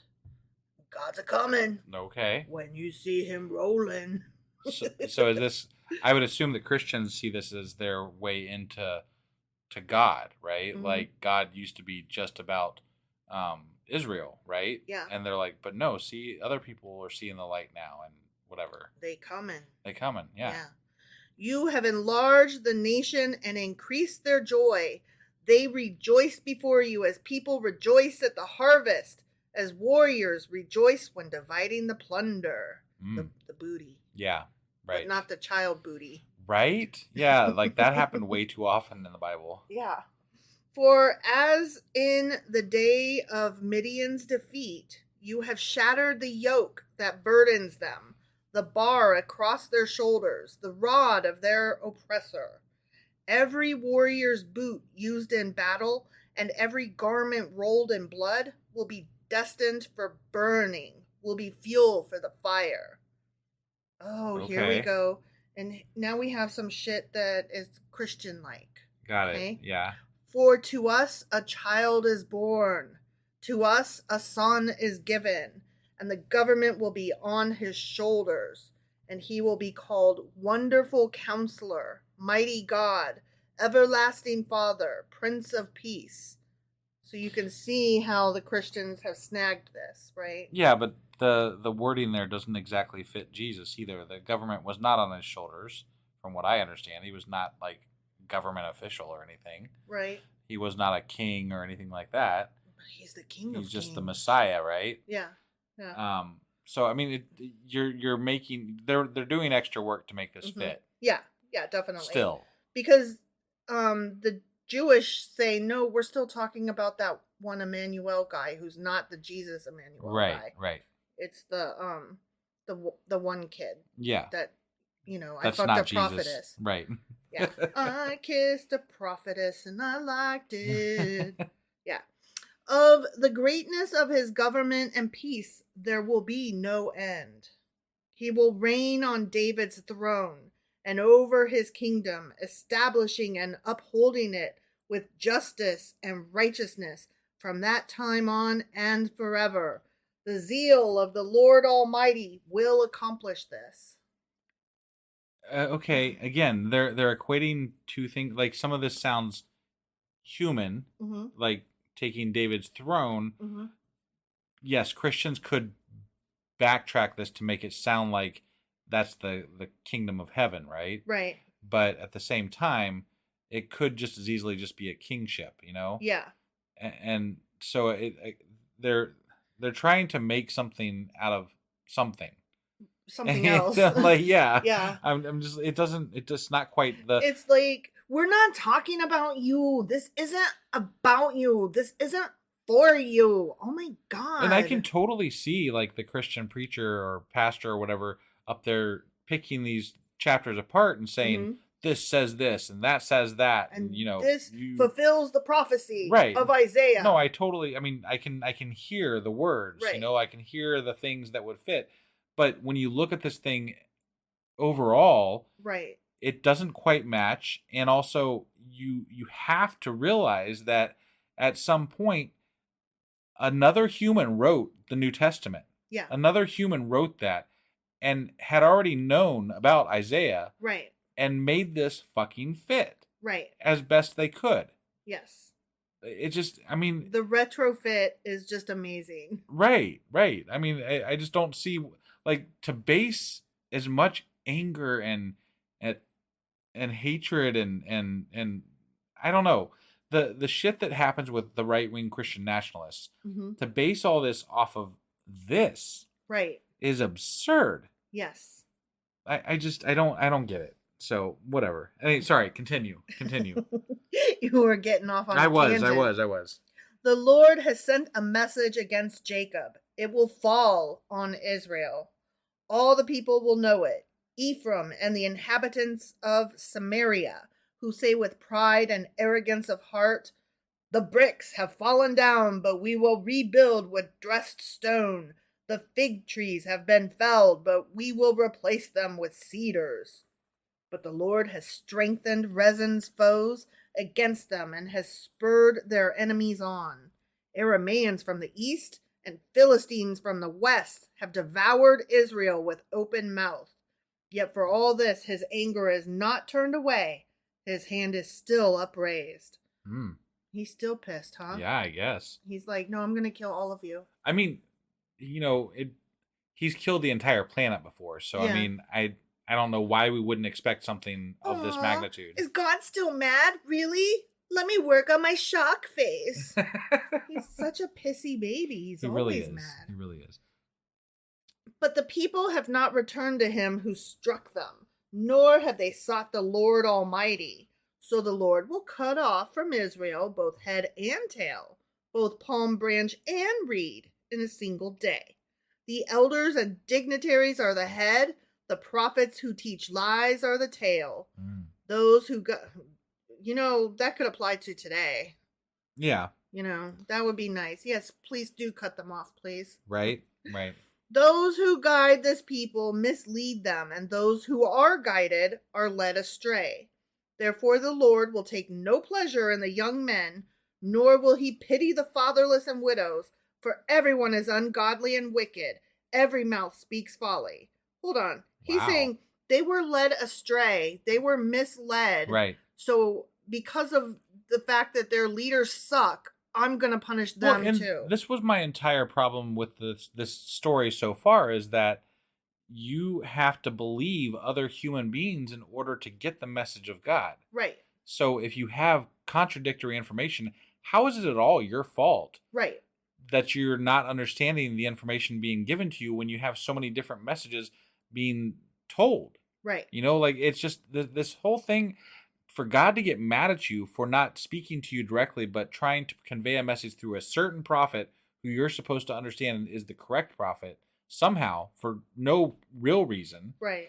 It just doesn't make any fucking sense. It doesn't. And it's we're supposed to just understand, right? Like, as you're reading the Bible, you're supposed to understand that Isaiah is infallible as a prophet, and he is for realsies, like the real speaker for God, right? Mm-hmm. But why would, let's just say today an Isaiah showed up, right? Sure. How the fuck would we know who he is? How the fuck would we know who to listen to? Well, okay, and how about this? 90% of the Christians in America now are trying to tell me that Trump is the one. You know what I'm saying? Like, I'm supposed to believe Trump? Are you fucking kidding me? I've listened to him speak and I've watched his tape. I've read his tweets. I can't believe him. I'm sorry. I just don't. Yeah, if anything, in a Christian sense, he's the fucking Antichrist. He is. He is. I don't understand. So, I mean, we've got like the very opposite of Isaiah today speaking. And Christians are telling us that we are supposed to take him as the prophet, as, the second coming of Christ. I mean, literally, I don't know if our international audience quite understands. There are some Christians out there who literally think that Trump is the end all be all, that he speaks for God, that he is being persecuted as Jesus was. And I don't know how I'm supposed to fit that into my brain and make it work, that this sexist, racist, homophobic piece of shit who doesn't give a crap about anybody, not even his own children, that he is a good guy and I'm supposed to just follow him. Right.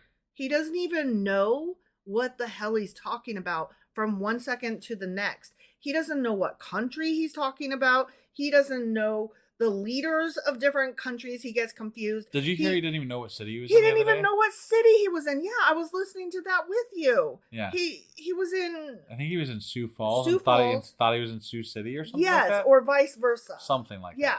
He was just... He's dumb. And look, I'm not smart, okay? I'm not trying to toot my own horn and say, I'm smart. I'm smarter than Trump.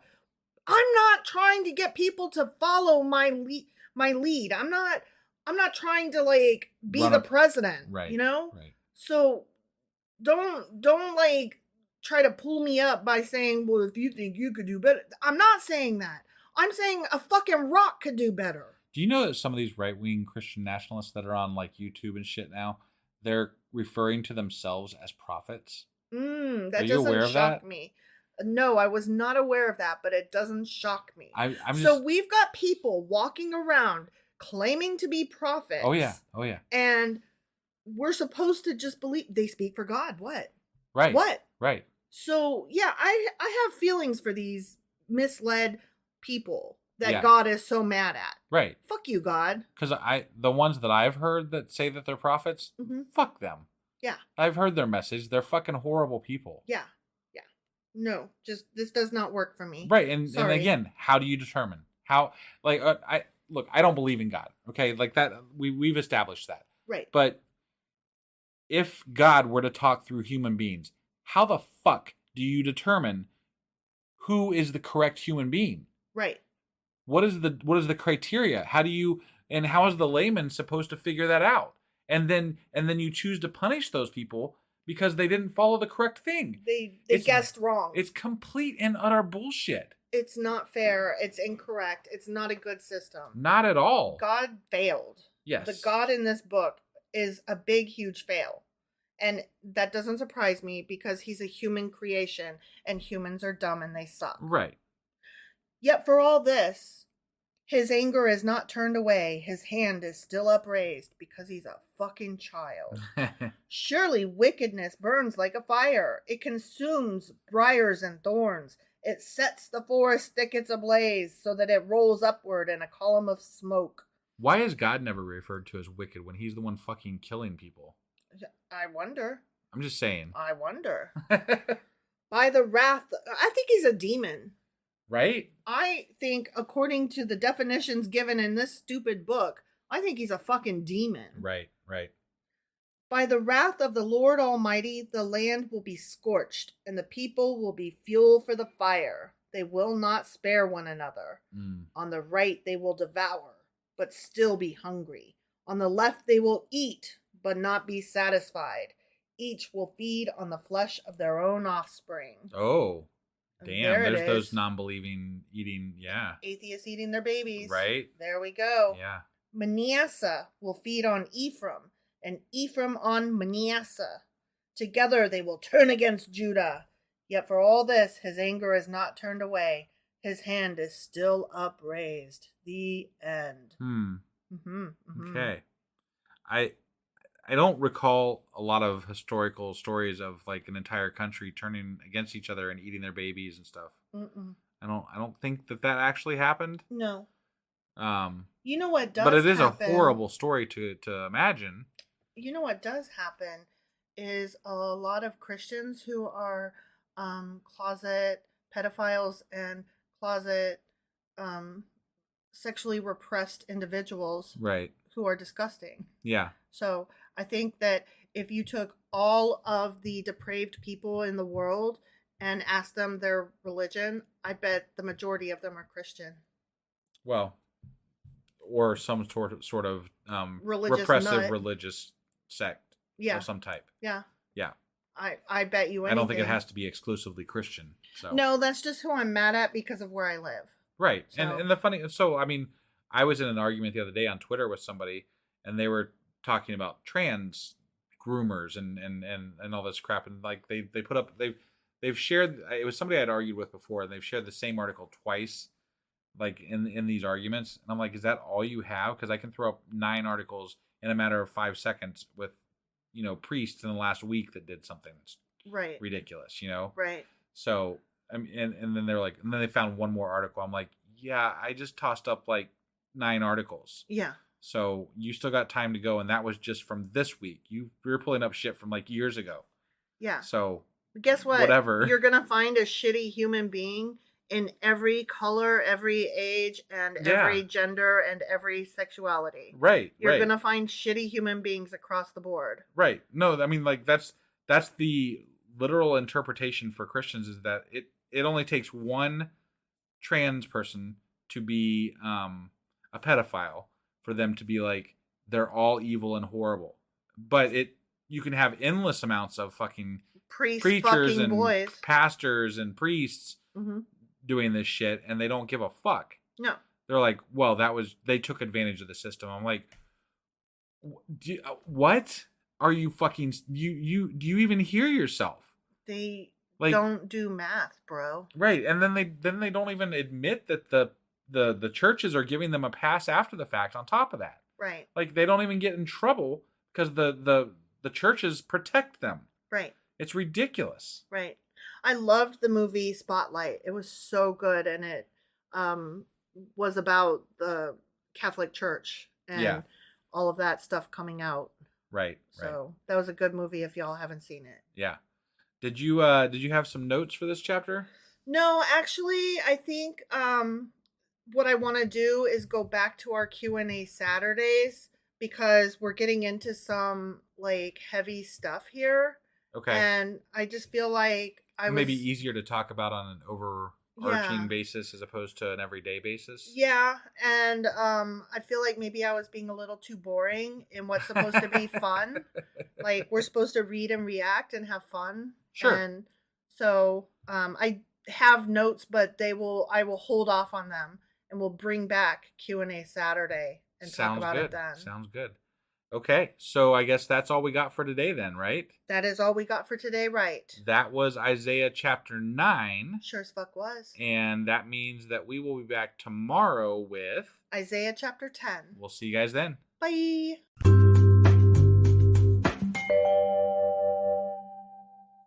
Husband. Wife. Hi. It's been a minute. It has. I think everybody, well, except for me, has gotten sick in our house. Yeah. So we've had a couple of days off here, and we're recovering. So apologies. Sorry. And things. Yeah. Yeah. Sorry. We about suck. That. Well, there were headaches and nausea and fever and just all kinds of bad shit. Swollen, sore throats. And, right. Yeah. So, but we're back. We're back. We're back. Yeah. We're back, baby. Yeah. And do you know where we are? We are in Isaiah, and we're wrapping up this week late, very late, which means that I totally forget which episode we're on because it's been a couple of days.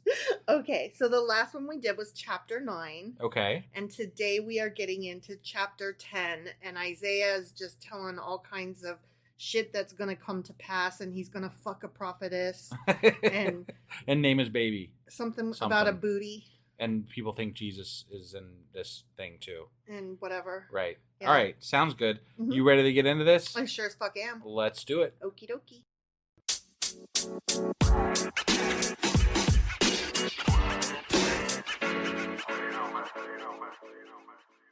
All right. Here we go. Getting into Isaiah chapter 10. Okay.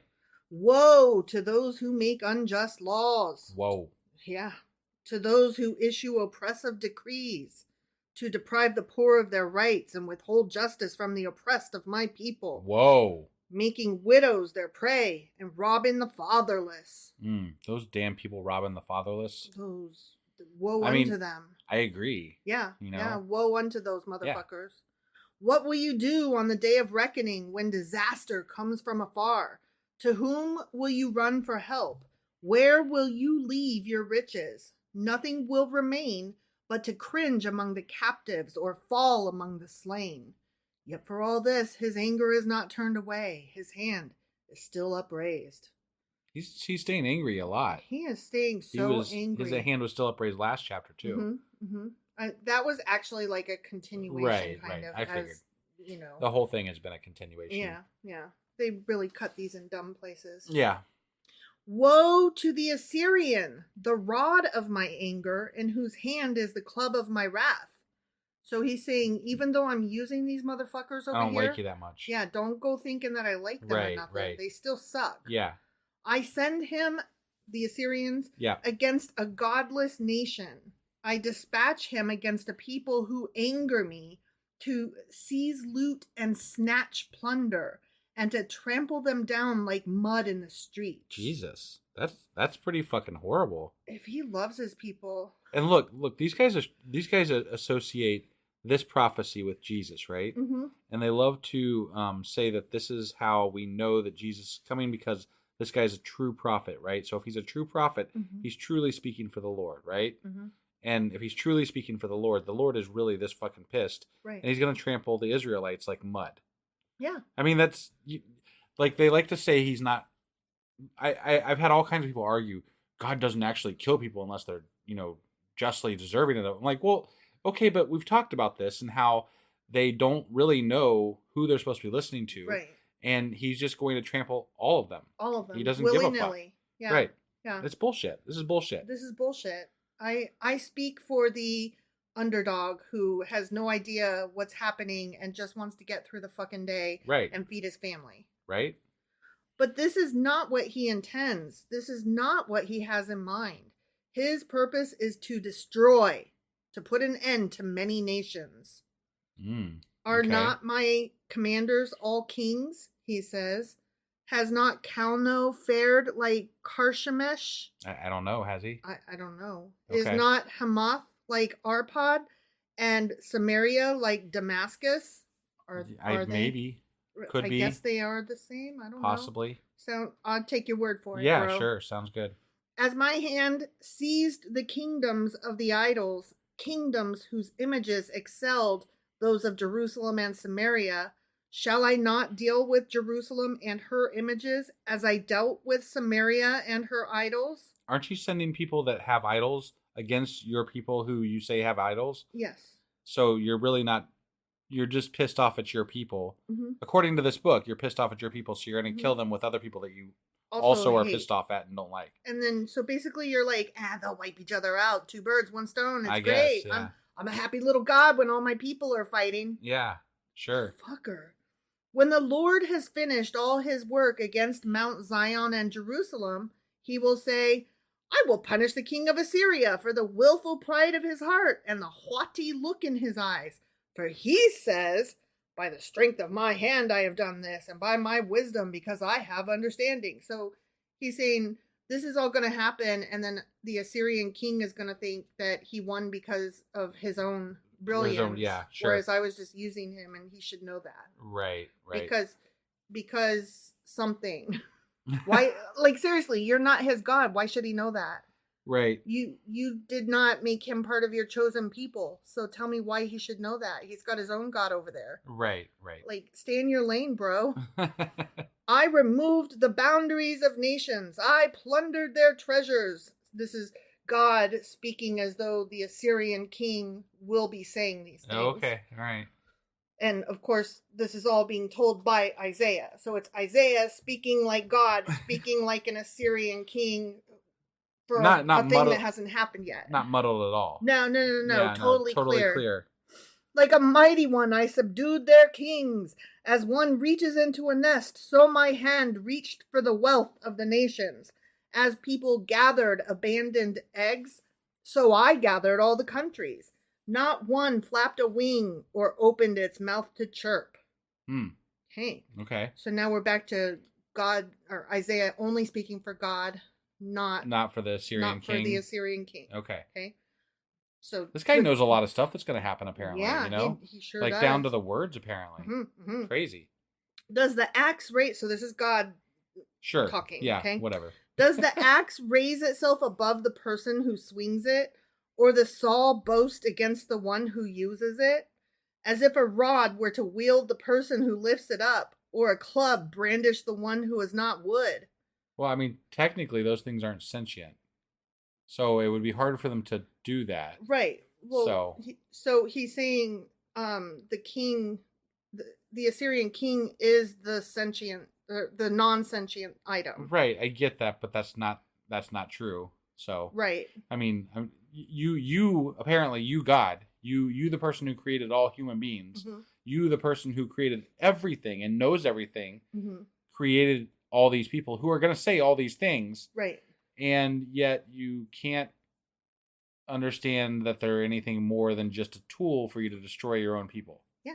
That's just weird. Right? This whole thing is fucking weird. And I'm like, you're everybody's God all of a sudden? Because I thought you were just only these people's God. Well, no, okay. Look, I'm mixing stories here, right? I'm saying when we opened up this Bible and started reading it, we said, okay, this God is creating the heavens and the earth and the everything, right?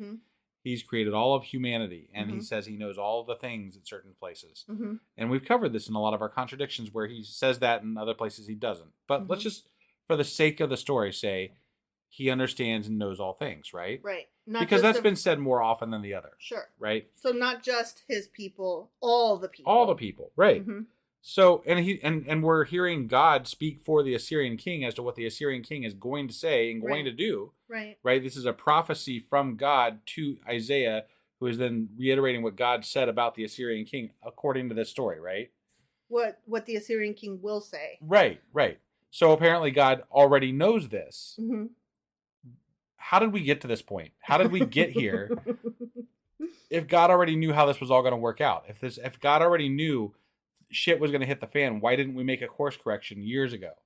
Well, And I'm just thinking, if you already know which way it's going, why even fucking bother? Right. Like, boring. And why do you have to? If you are the perfect being, you should be able to set things in motion to work out exactly how you want them to work out. Right. Like you press one button and voila, there it is. There's Godland. That's the way I wanted it, right there. Yeah. Why didn't that happen? I understand we're supposed to have free will and all this other bullshit, but then why is he getting involved? Right. Like you can't have your cake and eat it too. If you're a Christian, you can. Whatever. Fuck that. That's fucking stupid. It is stupid. Therefore, the Lord Almighty, will send a wasting disease upon his sturdy warriors. Here we go. Okay. The sturdy warriors being the Assyrians who he used as a tool. Mm-hmm. Okay. Under his pomp, a fire will be kindled like a blazing flame. I have a question. Do you send diseases to cover axes and saws? I don't send diseases to anybody because I'm a benevolent I'm saying God. if they're just a tool, right? Why would you disease them? They're just a fucking tool. Right. All right. I'm sorry. I'm getting a little irritated with this. You are. You're being uppity. I am. The light of Israel will become a fire, their Holy One a flame. In a single day it will burn and consume his thorns and his briars. The splendor of his forests and fertile fields it will completely destroy, as when a sick person wastes away. Jesus. Kind of like our household over the last couple of days. I know, that's what I was thinking. Yeah. Like, oh, that's a little too close to home. And the remaining trees of his forest will be so few that a child could write them down. Oh, okay. Okay, yikes. In that day, the remnant of Israel, the survivors of Jacob, will no longer rely on him who struck them down, but will truly rely on the Lord, the Holy One of Israel. As soon as he kills a bunch of motherfuckers, then the two that are left are going to be like, God is great. I love it. Like the entire story of the Bible so far is, oh, I fucked up. Let's kill them all. Yep. Oh, they're going to be perfect. And then, oh, I fucked up again. Let's kill them all. Okay, now we're going to be perfect. Oh, I fucked up again. Let's kill them all. Yeah. Like it's a repeating theme. It is. Like you just like, I fucked up. So now I got to kill them all. And now they're going to be perfect when they're few again. And it's just like the worst fucking thing.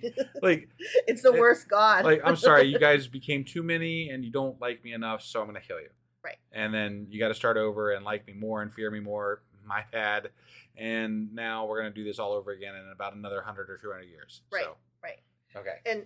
And that's what we're currently living through with COVID and the planet melting and all that good stuff. No, I think this is like really bad, but not because God's doing it. It's just fucking us, and we're stupid. Yeah. Oh, totally agree. Totally agree. A remnant will return. A remnant of Jacob will return to the mighty God. Though your people be like the sand by the sea, Israel. I haven't heard that one in a while. I know, right? Yeah. Only a remnant will remain. Destruction has been decreed, overwhelming and righteous. The Lord Almighty, that one, will carry out the destruction decreed upon the whole land. Okay. This is so ominous and shitty. Yeah. I just couldn't imagine.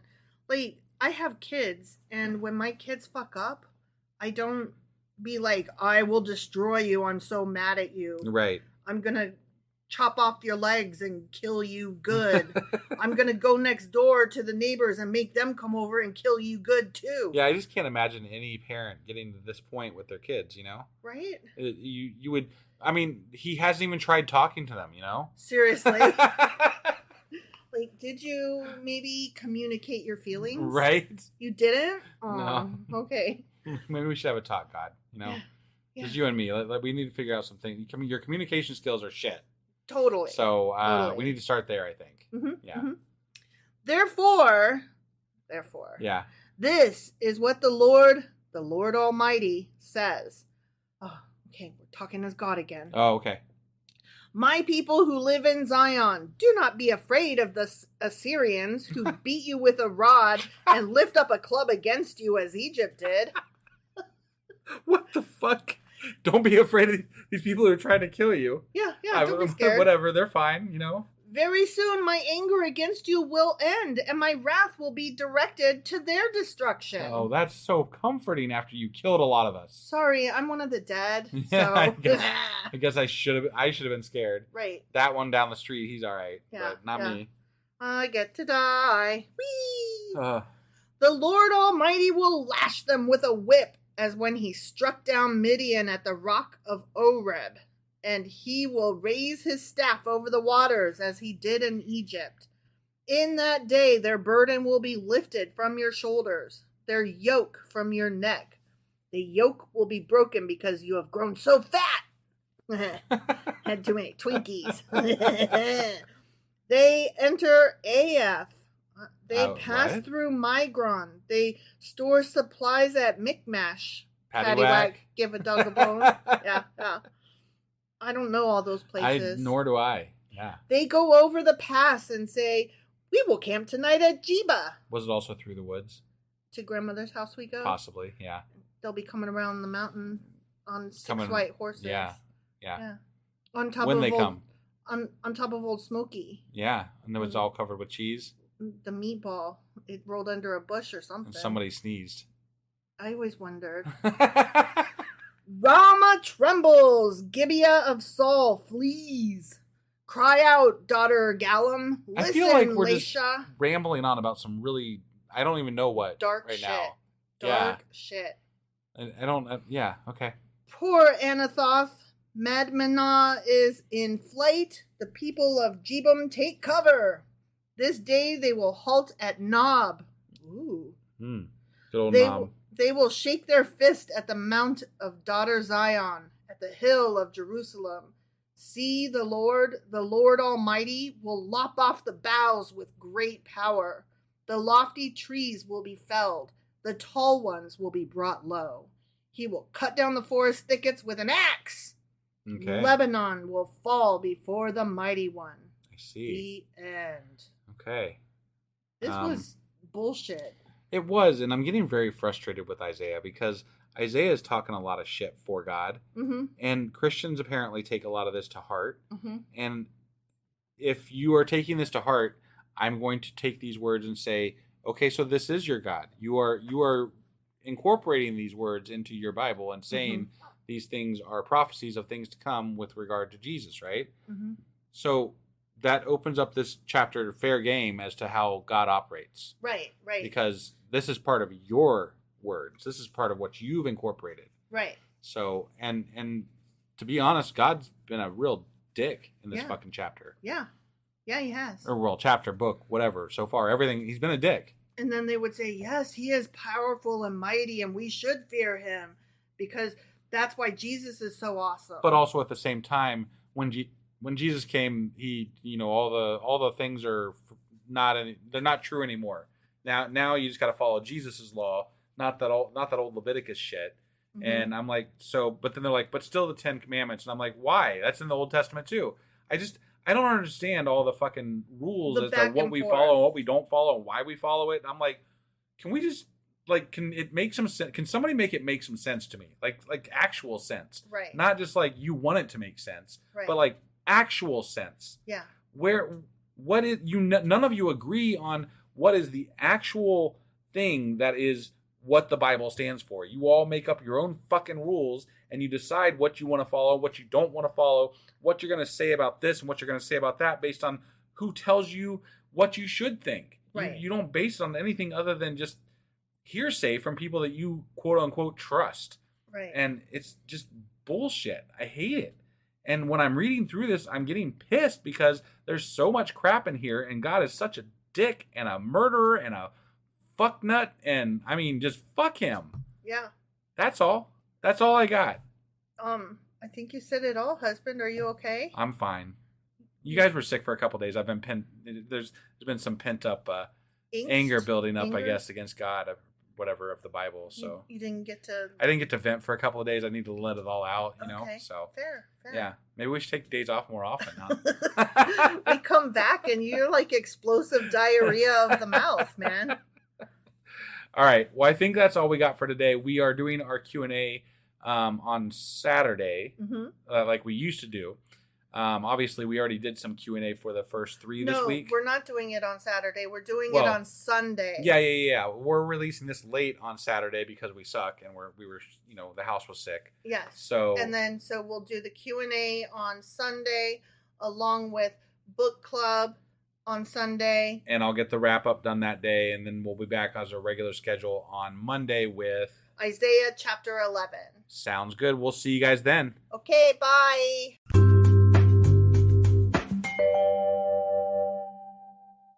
Husband. Wife.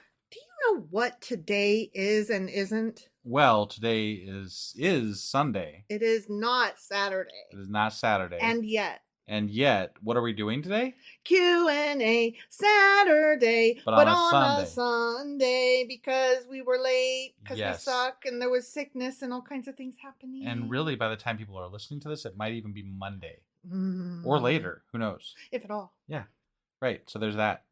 But what are we going over today in the Q&A? Because we started doing Q&As during the episodes, but now we're not. Right. Yeah. Yeah. It's kind of a mishmash. I thought we would kind of recap the first 10 chapters of Isaiah a little bit, just like a 1 to 2 sentence summary to kind of tell us where we're at and what's happening. Got it. Of each chapter, Okay. Like, I don't know. Does that sound cool? Sure. Okay. Just to kind of catch us up to where we're at. Okay. Yeah. And then what's we're going over a couple of chapters today though? Yeah. Also, which would be what? It would be, I guess, like 9 and 10. Okay. Question mark. Sounds good. Let's go ahead and get into this. Okie dokie.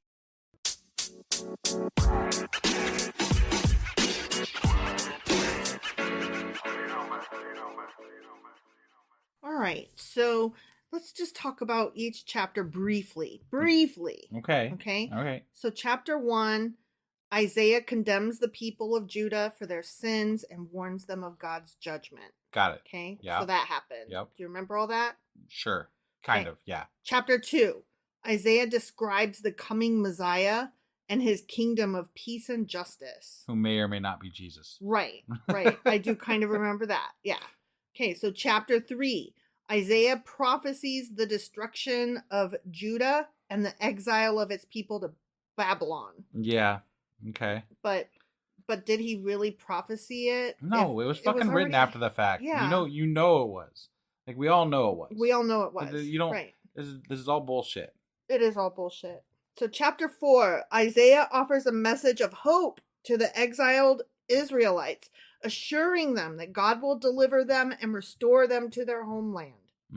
So that was a kind of important-ish chapter. Right. And if I recall correctly, it was a super short one. Right. I have to throw out one thing here. So even if this person wrote stuff prior to them, making this a Bible thing or whatever and prophesized whatever bullshit happened, right? There's people that throw out all kinds of prophecies all the time. Right. This just happened to be the one guy that was like, yep, that was the one. That's the one that stuck. And I bet they embellished it even if that was what happened. Right. So, sorry, just had to interject there. I totally agree. It's nothing we haven't said before, though. Right. So chapter 5, Isaiah describes the new Jerusalem, which will be a place of peace and righteousness. With much less people. Yeah. Of course, because that's what happens after the flood. I mean, after the murder bath. Yeah. Chapter 6, and that was this past week. Okay. Isaiah sees a vision of God in his glory and is commissioned to be a prophet to the people of Judah. Should really cut down on those drugs, man. Seriously, he ate one too many mushrooms or something? Yeah, this is when he saw God on like the throne and whatever. Right, yeah. Okay, chapter 7. Isaiah assures King Ahaz that Judah will be delivered from its enemies, and he prophesies the coming of the Messiah again. Sure. Okay. Only it's gonna, like, some of them, like 2 of them. There's like 2 people left when it's all done. Depending on which chapter you're in. I keep saying 2, but I mean, I made up that number. Right, yeah. But yeah, there will be a remnant is what they're called. Right. Okay. Chapter 8. Isaiah condemns the people of Judah for their unbelief and warns them of God's judgment. Yeah, he's going to turn you all into mud and shit. Suck. He's going to trample you in the mud. Because he doesn't really like you. No. I mean, Isaiah, this is chapter 9. Isaiah prophecies about the coming Messiah who will bring peace and justice to the world. Again. He's saying this again. Yeah. And then chapter 10, Isaiah condemns the Assyrians for their pride and arrogance, saying, don't be proud just because I'm using you as a tool. Right. And he prophesies their destruction. Okay. So he's right. He's like, I'm going to use you to destroy the people that I only kind of like. Mm-hmm. And then I'm going to be like, I don't like you even more. So then I'm going to, after I have used you, I'm going to destroy you. Right. It's like using a tool that you really hate. What kind of tools do you really hate that you would use? I'm trying to think of tools that you might hate. What about if you, like, we just watched the movie Renfield and he ripped the guy's arms off and then he used the arms of his enemy to kill. As a tool to kill other people. Right? Could it be like that? Maybe, because you'd really hate the fact. Yeah, I guess that could That would make Renfield God in that case. And he's like, I hate you, I'll take your arms, and I hate you, I will beat you with those arms. Okay. Except that the person that he pulled the arms off of would have to be from a different group, association, country than the one that he beat him with. Right. You know what I mean? Yeah. For that analogy to work, whereas they were from the same organization. Sure. So that analogy was really bad, actually. But I liked it nonetheless because I got to mention that he ripped somebody's arms off and used them as weapons. Because that shit is funny when that happens. That's a pretty funny movie, yeah. It was good. Mm-hmm. I love Nicolas Cage. I can't help it. He's a weirdo, and I would love to meet him. Yeah. All right. So I felt like these chapters basically talked about God saying, if you don't worship me, I'm going to kill you. Through Isaiah. Mm-hmm.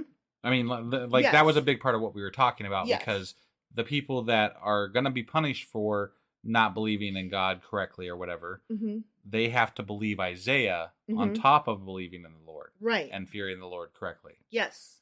So. But let's pretend they definitely know Isaiah's the one, right? However, maybe he walks around glowing or with a giant arrow floating over his head that says, this one's the real prophet. Yeah, trusty doodle. Yeah. Okay. So let's pretend that's happening. Sure. They know Isaiah's the one to trust, right? Okay. There really is a God in this book, right?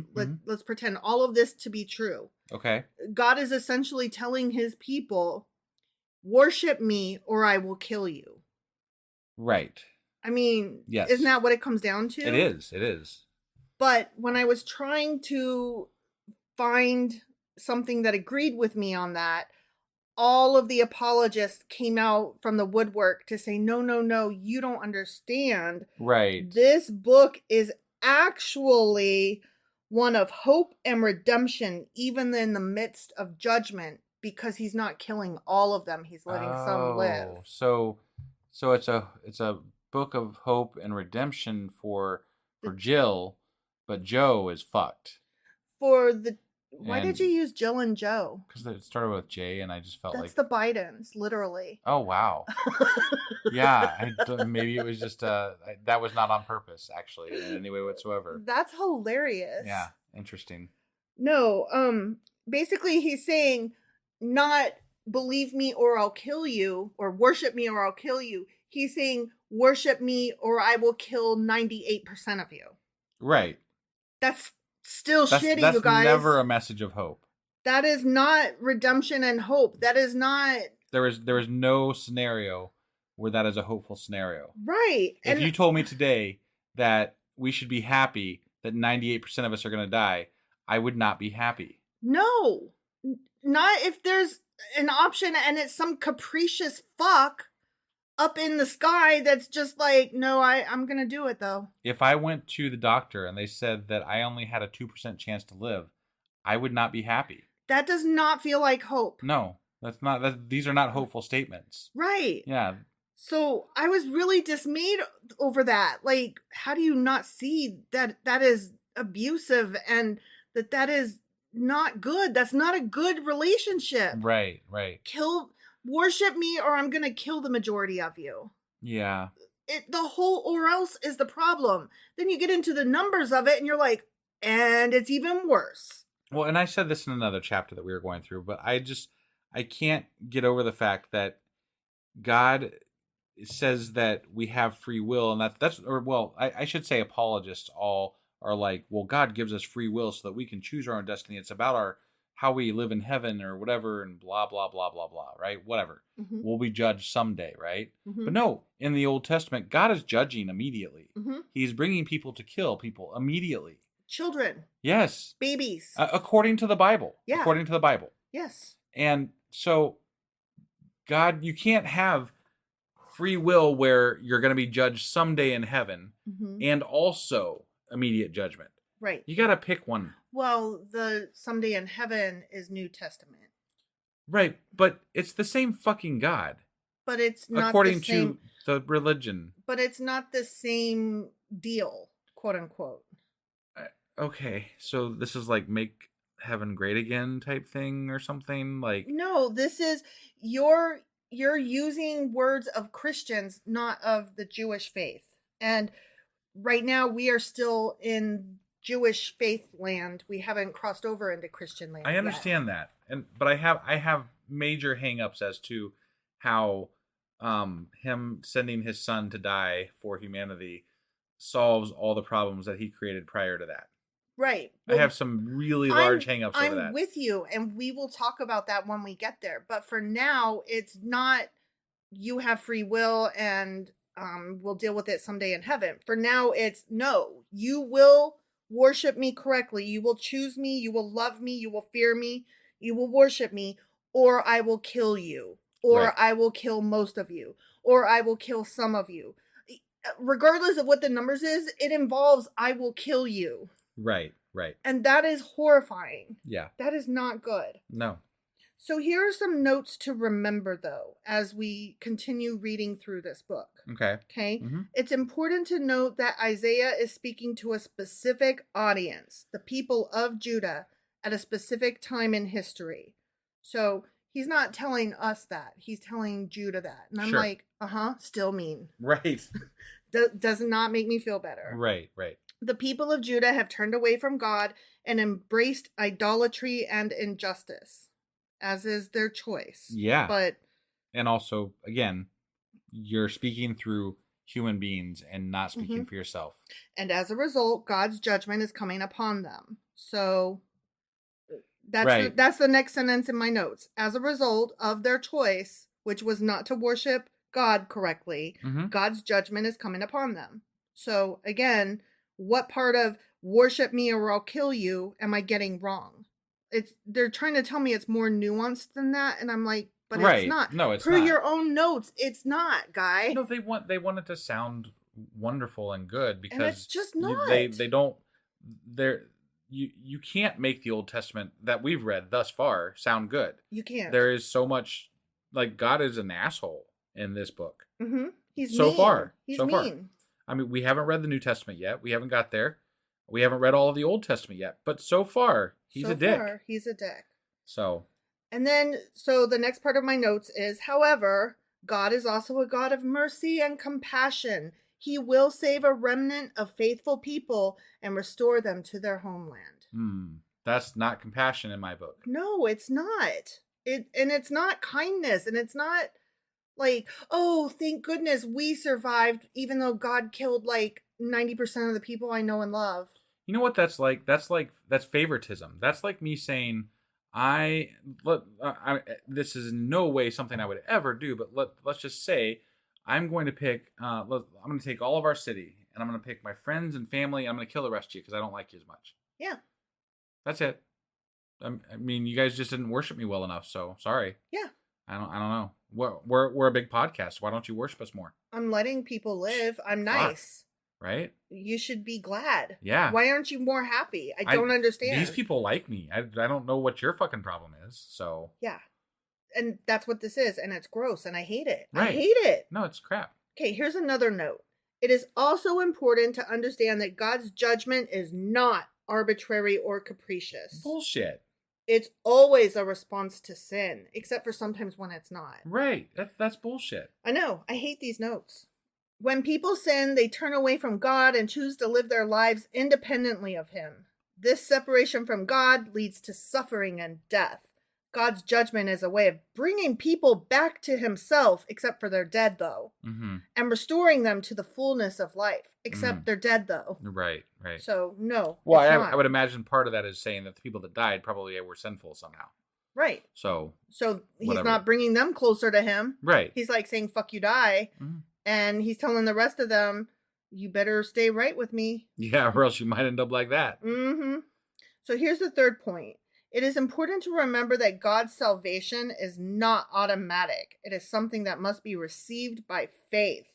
Those who repent of their sins and turn to God in faith will be forgiven and saved. Unless he's already killed you. However, those who refuse to repent will experience God's judgment. So again, worship me or I'll kill you. Right. I mean, I don't know how to get any more clear than that. Yeah. So, no, that's exactly what it is. Yeah. And that is gross. And it's been the message pretty much throughout the entire Old Testament so far. Yeah. More or less. Yeah. There is no love in this. This is not about love. No. And anybody who tries to tell me it is, I'm sad for you because you don't know it's about love. Narcissism and jealousy. Yeah. And if we're to take the Bible and God at its word as it is in the Bible in canon. Right. Exactly. So here are some specific examples of how Isaiah reconciles his prophecies of judgment with his prophecies of salvation. Because it's supposed to be two sides of the same coin is what I've been told. Okay. In Isaiah 127, Isaiah prophesies that Zion will be redeemed with justice and her repentant ones will be righteousness. Or her repentant ones will be filled with righteousness. So again, a few people get to live. Yay! And that's good. We're supposed to be excited about that. Okay. Number 2, in Isaiah chapter 6, verses 6 and 7, Isaiah is forgiven of his sins and commissioned to be a prophet to the people of Judah. Oh, so that happened. Got it. Yeah, when he was like chosen and cleansed for all of this. Right. Yeah, I'm just like, how does that impact me though? Like, doesn't. Yay, I'm so glad but God chose. But is he telling us that God chose him, or did a king anoint him, or like how does this chosen thing get happen? Isaiah's telling us this. Okay, we just have to take his word for it. I'm chosen, by the way. Yeah. Okay, great. No arguments. I tried to tell him I was a fuckface, and he was like, not having it, y'all. So I took a really good bath, washed up good, made sure that my foreskin was chopped off correctly. Right. Everything was in place, and yeah, I'm good to go, you guys. Yeah, I'm a prophet. Yep. Believe me. Yeah, just do it. Okay, number 3, in Isaiah 7:14, Isaiah prophesies that a virgin will conceive and bear a son who will be called Emmanuel, which means God with us. And that's very exciting. Except for that he's the one that fucks the virgin and then also names it. Yeah. So again, that's weird. Yeah. Unless, of course, you're the Christians who believe that was Jesus. So, right, exactly. Which also doesn't really make sense. So yeah, I don't get it. So here's another thing that I learned about this book, interestingly enough. The book of Isaiah is split in 2. And I did mention that early on when we started chapter 1. But what I didn't realize is that it is split in 2 to the point that the first half of the book is referred to as First Isaiah. And the second half is referred to as Second Isaiah, as though they are separate books, even though they're not. Got it. And a lot of notes that I referenced would say First Isaiah or Second Isaiah as though they were separate books. Interesting, but they're not actually physically listed that way in the book. It's just one book of Isaiah. It's just known as First Isaiah and Second Isaiah. Interesting. Yeah. Okay. Because one happens before the Babylonian exile and one happens during and after. Got it. So that's the definitive line demarking the 2. Okay. So I just thought that was an interesting note to include here. Well, we should probably mention when we go into quote unquote Second Isaiah. Yes, I agree. So we will do that. Yeah.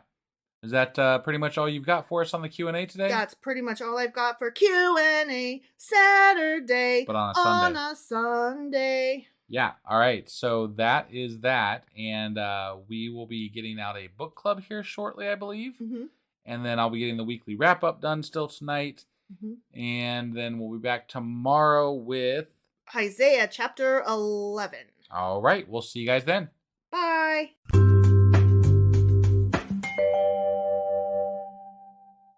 husband, wife. Do you know what we're doing now? I think we're doing our book club now. That's not how you say it. Oh, that's not? How do you say it? Sacrilegious book club. Right. That's the one. Yes, all right. That's what we're doing. Yeah. So what are we going over in our book club tonight? Well, we are still reading, probably forever, a treasury of Jewish folklore, stories, traditions, legends, humor, wisdom, and folk songs of the Jewish people. Mm-hmm. Edited by Nathan Ozubel. And part 1 was Jewish Salt. Part 2 was Heroes. And that is, we're in part 3, The Human Comedy. Okay? And chapter 1 was about droll characters, and that had like schnorbers in it. Yeah. Stuff like that. Right. And chapter 2 was Rogues and Sinners. Okay. So, it had rogues and sinners in it. Yeah. And now we are in chapter 3, Traditional Types. Sounds boring. Today we're going to read about cantors, preachers and rabbis, and Rothschild and other rich men. Okay. I have to tell you, this wasn't my favorite bit. All right. Okay. Well, let's go see what's going on. Do you know what a cantor is? No. It's a singer. Got it. All right. Well, let's go get into this. Okay, bye. Bye.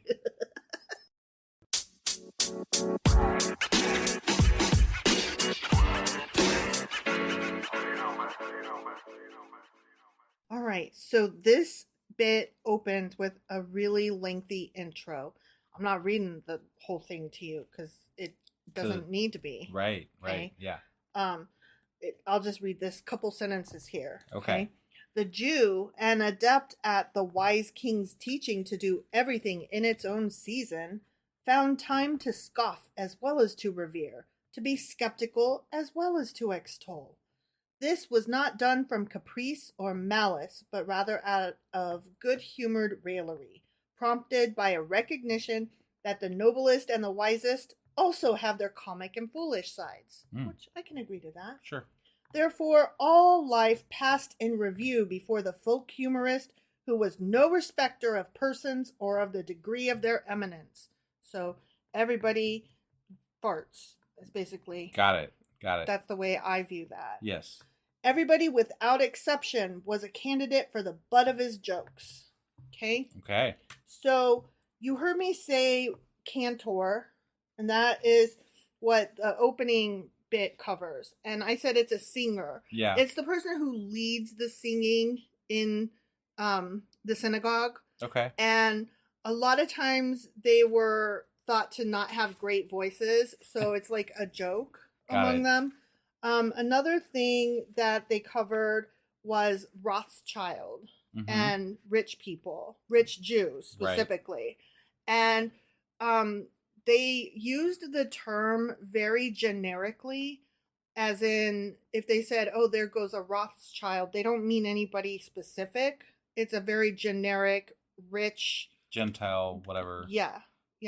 Jewish person. Right. Jewish person, yeah. Not a Gentile, a Jewish person. Right. But a rich one. Right.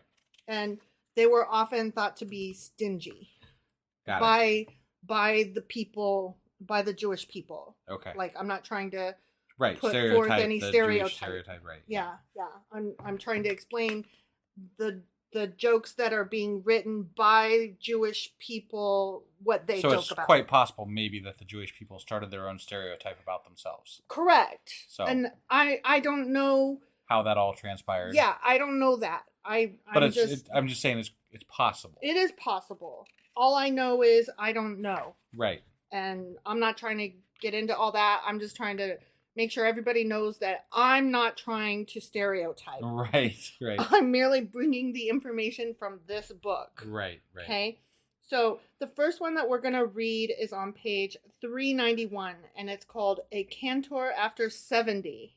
Okay? When God created the world, he first made animals, and after that, man.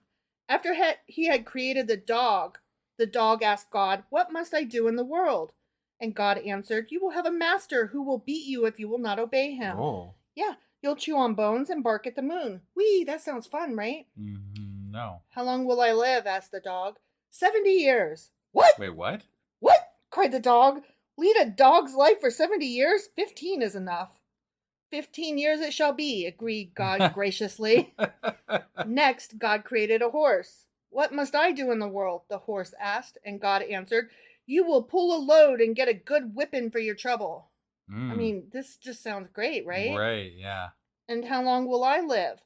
70 years. What? Cried the horse. Lead a horse's life for 70 years? 25 is enough. 25 years it shall be, agreed God graciously. Graciously, after he created the animal to be beaten and carry in a load. Right, yeah, what a nice guy. Right. Yeah, love this God. Yeah. Having created all the animals, God next made a cantor, a person that leads the singing. Yeah. What must I do in the world? Asked the cantor. I'm probably saying it wrong. It's probably cantor. So apologies if I'm mispronouncing it. I'm always like that. And God answered, you will have to sing at all weddings and circumcision parties. When you chant the service in the synagogue, the members of the congregation will be in raptures. Your life will be an endless pleasure. How long will I live? 70 years. 70 years? Why, that's way too little, cried the cantor. Almighty God, grant me many more years beyond my allotted 70. You shall have more years if you wish it, agreed God graciously. But where could God find for him the years beyond 70? He could only give it to him from the years allotted to the dogs and the horse. Therefore, good friend, if you listen to a cantor who is above 70 years old, don't be surprised if he howls like a dog. And if you eat with him, don't be surprised if he gorges like a horse. The end. Did you love it? Man, that's great. That's one of the better ones of these. Oh, yeah. Wow. Yeah. Was not impressed with this You're selection. setting this up for all of our listeners to just drop off. Yeah. Well, I mean, we're just getting through this book, just like the Bible, right? Sure, yeah. Okay. Now we're going to read one from Preachers and Rabbis. Okay. And that's page 392, a letter of recommendation. Okay. The post of rabbi was vacant in a Bronx congregation. A rabbi who had but recently given up a pulpit in Brooklyn applied. The president of the Bronx congregation did the usual routine thing. He wrote a letter of inquiry about the rabbi to the Brooklyn congregation. Shortly after, he got the following answer. Our former rabbi can easily be compared to Moses, to Shakespeare, to Demosthenes, and to God the Father. Wow, jeez. Right? The Bronx congregation was impressed and delighted with this glowing praise. Right. So they appointed the Brooklyn rabbi to their pulpit. But it did not take long for them to discover that their new rabbi was no genius. So in a huff, the president wrote a sizzling letter to the Brooklyn congregation, upbraiding it for the deception and demanding an explanation.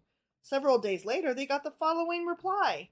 Why do you call us names? Who has deceived you? We wrote you as we did for the following reasons. Our former rabbi can be compared to Moses because, like him, he knows no English. To Shakespeare because, like him, he knows no Yiddish. To Demosthenes because, like him, he speaks as if he has pebbles rolling in his mouth. And to God the Father because, like him, our former rabbi is positively not human. I actually liked that one. Right. All right. On page 393, we will read Fair Solution. Okay. The rabbi was walking along the road when he met a fat rich man who was smoking. Why do you smoke? It's an awful vice, he rebuked him. I smoke to help me digest my dinner. I overate, apologized the fat rich man. Further on, the rabbi met a thin, poor man who was also smoking. Why do you smoke? Don't you know it's a terrible vice? The rabbi lectured him severely. I smoke to drive away the pangs of hunger, murmured the thin, poor man apologetically. Lord of the world, cried the rabbi, lifting his eyes to heaven, where is your justice? If only the fat rich man would give the thin, poor man some of his dinner, both of them would be healthier and happier, and neither of them would have to smoke. Perfect, yeah. Right? Yeah. Like, yes, that is correct. Right.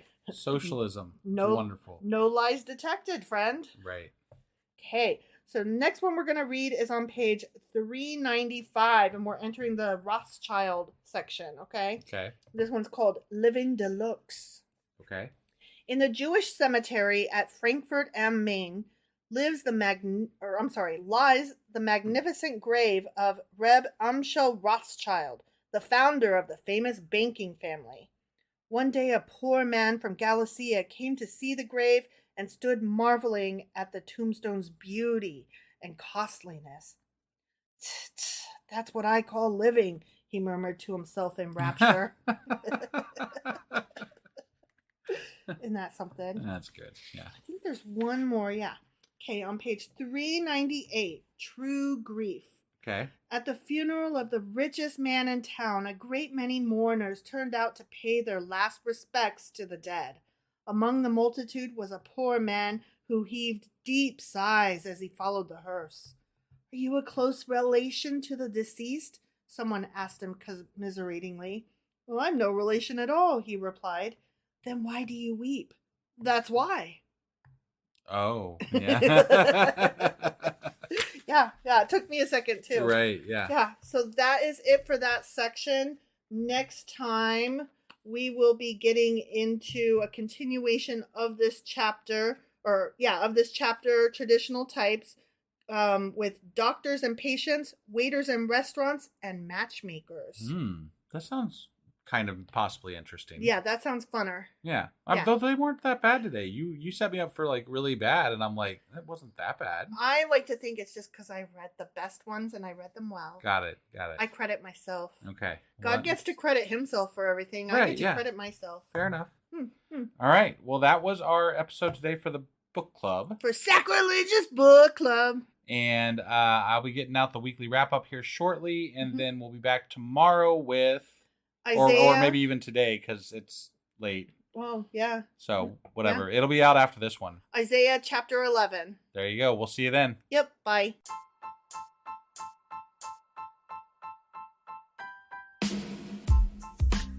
Hey, wife. I guess that's the end? But husband, that's just sad. It doesn't have to be. We are on lots of social media platforms like Twitter. Our handle there is sacrilegious_D. For D's nuts. Oh my God. Stop doing that. Anyway, we're also on Facebook, Instagram, and Pinterest. There's a link to all of our social media sites at our website. Ooh, we have a website? Yeah, it's sacrilegiousdiscourse.com, where you can also find a link to our merch shop.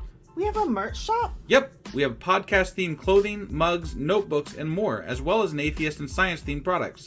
Wow, our fans should really go check that out right now. Definitely. They can get in touch with us by sending an email to sacrilegiousdiscourse@gmail.com. But before they do that, we could really use some help. Oh yeah? With what? Well, it's not free running the podcast, and we need some financial support in order to get better equipment, which will free up time so we can concentrate on our podcast and our fans. Okay, so what should they do? Head over to patreon.com/sacrilegiousdiscourse and sign up as a contributor on our podcast. Supporters there receive additional bi-weekly episodes that we record just for our Patreon members for as little as $2 a month. Also, we'd really appreciate it if you would like and subscribe on whatever platform you're using. And Apple Podcast reviews help us out tremendously. Like and subscribe. Leave an Apple review. Join us on Twitter. Support us on Patreon. That's a lot of instructions. Don't forget to say thanks. Thanks. Okay, bye.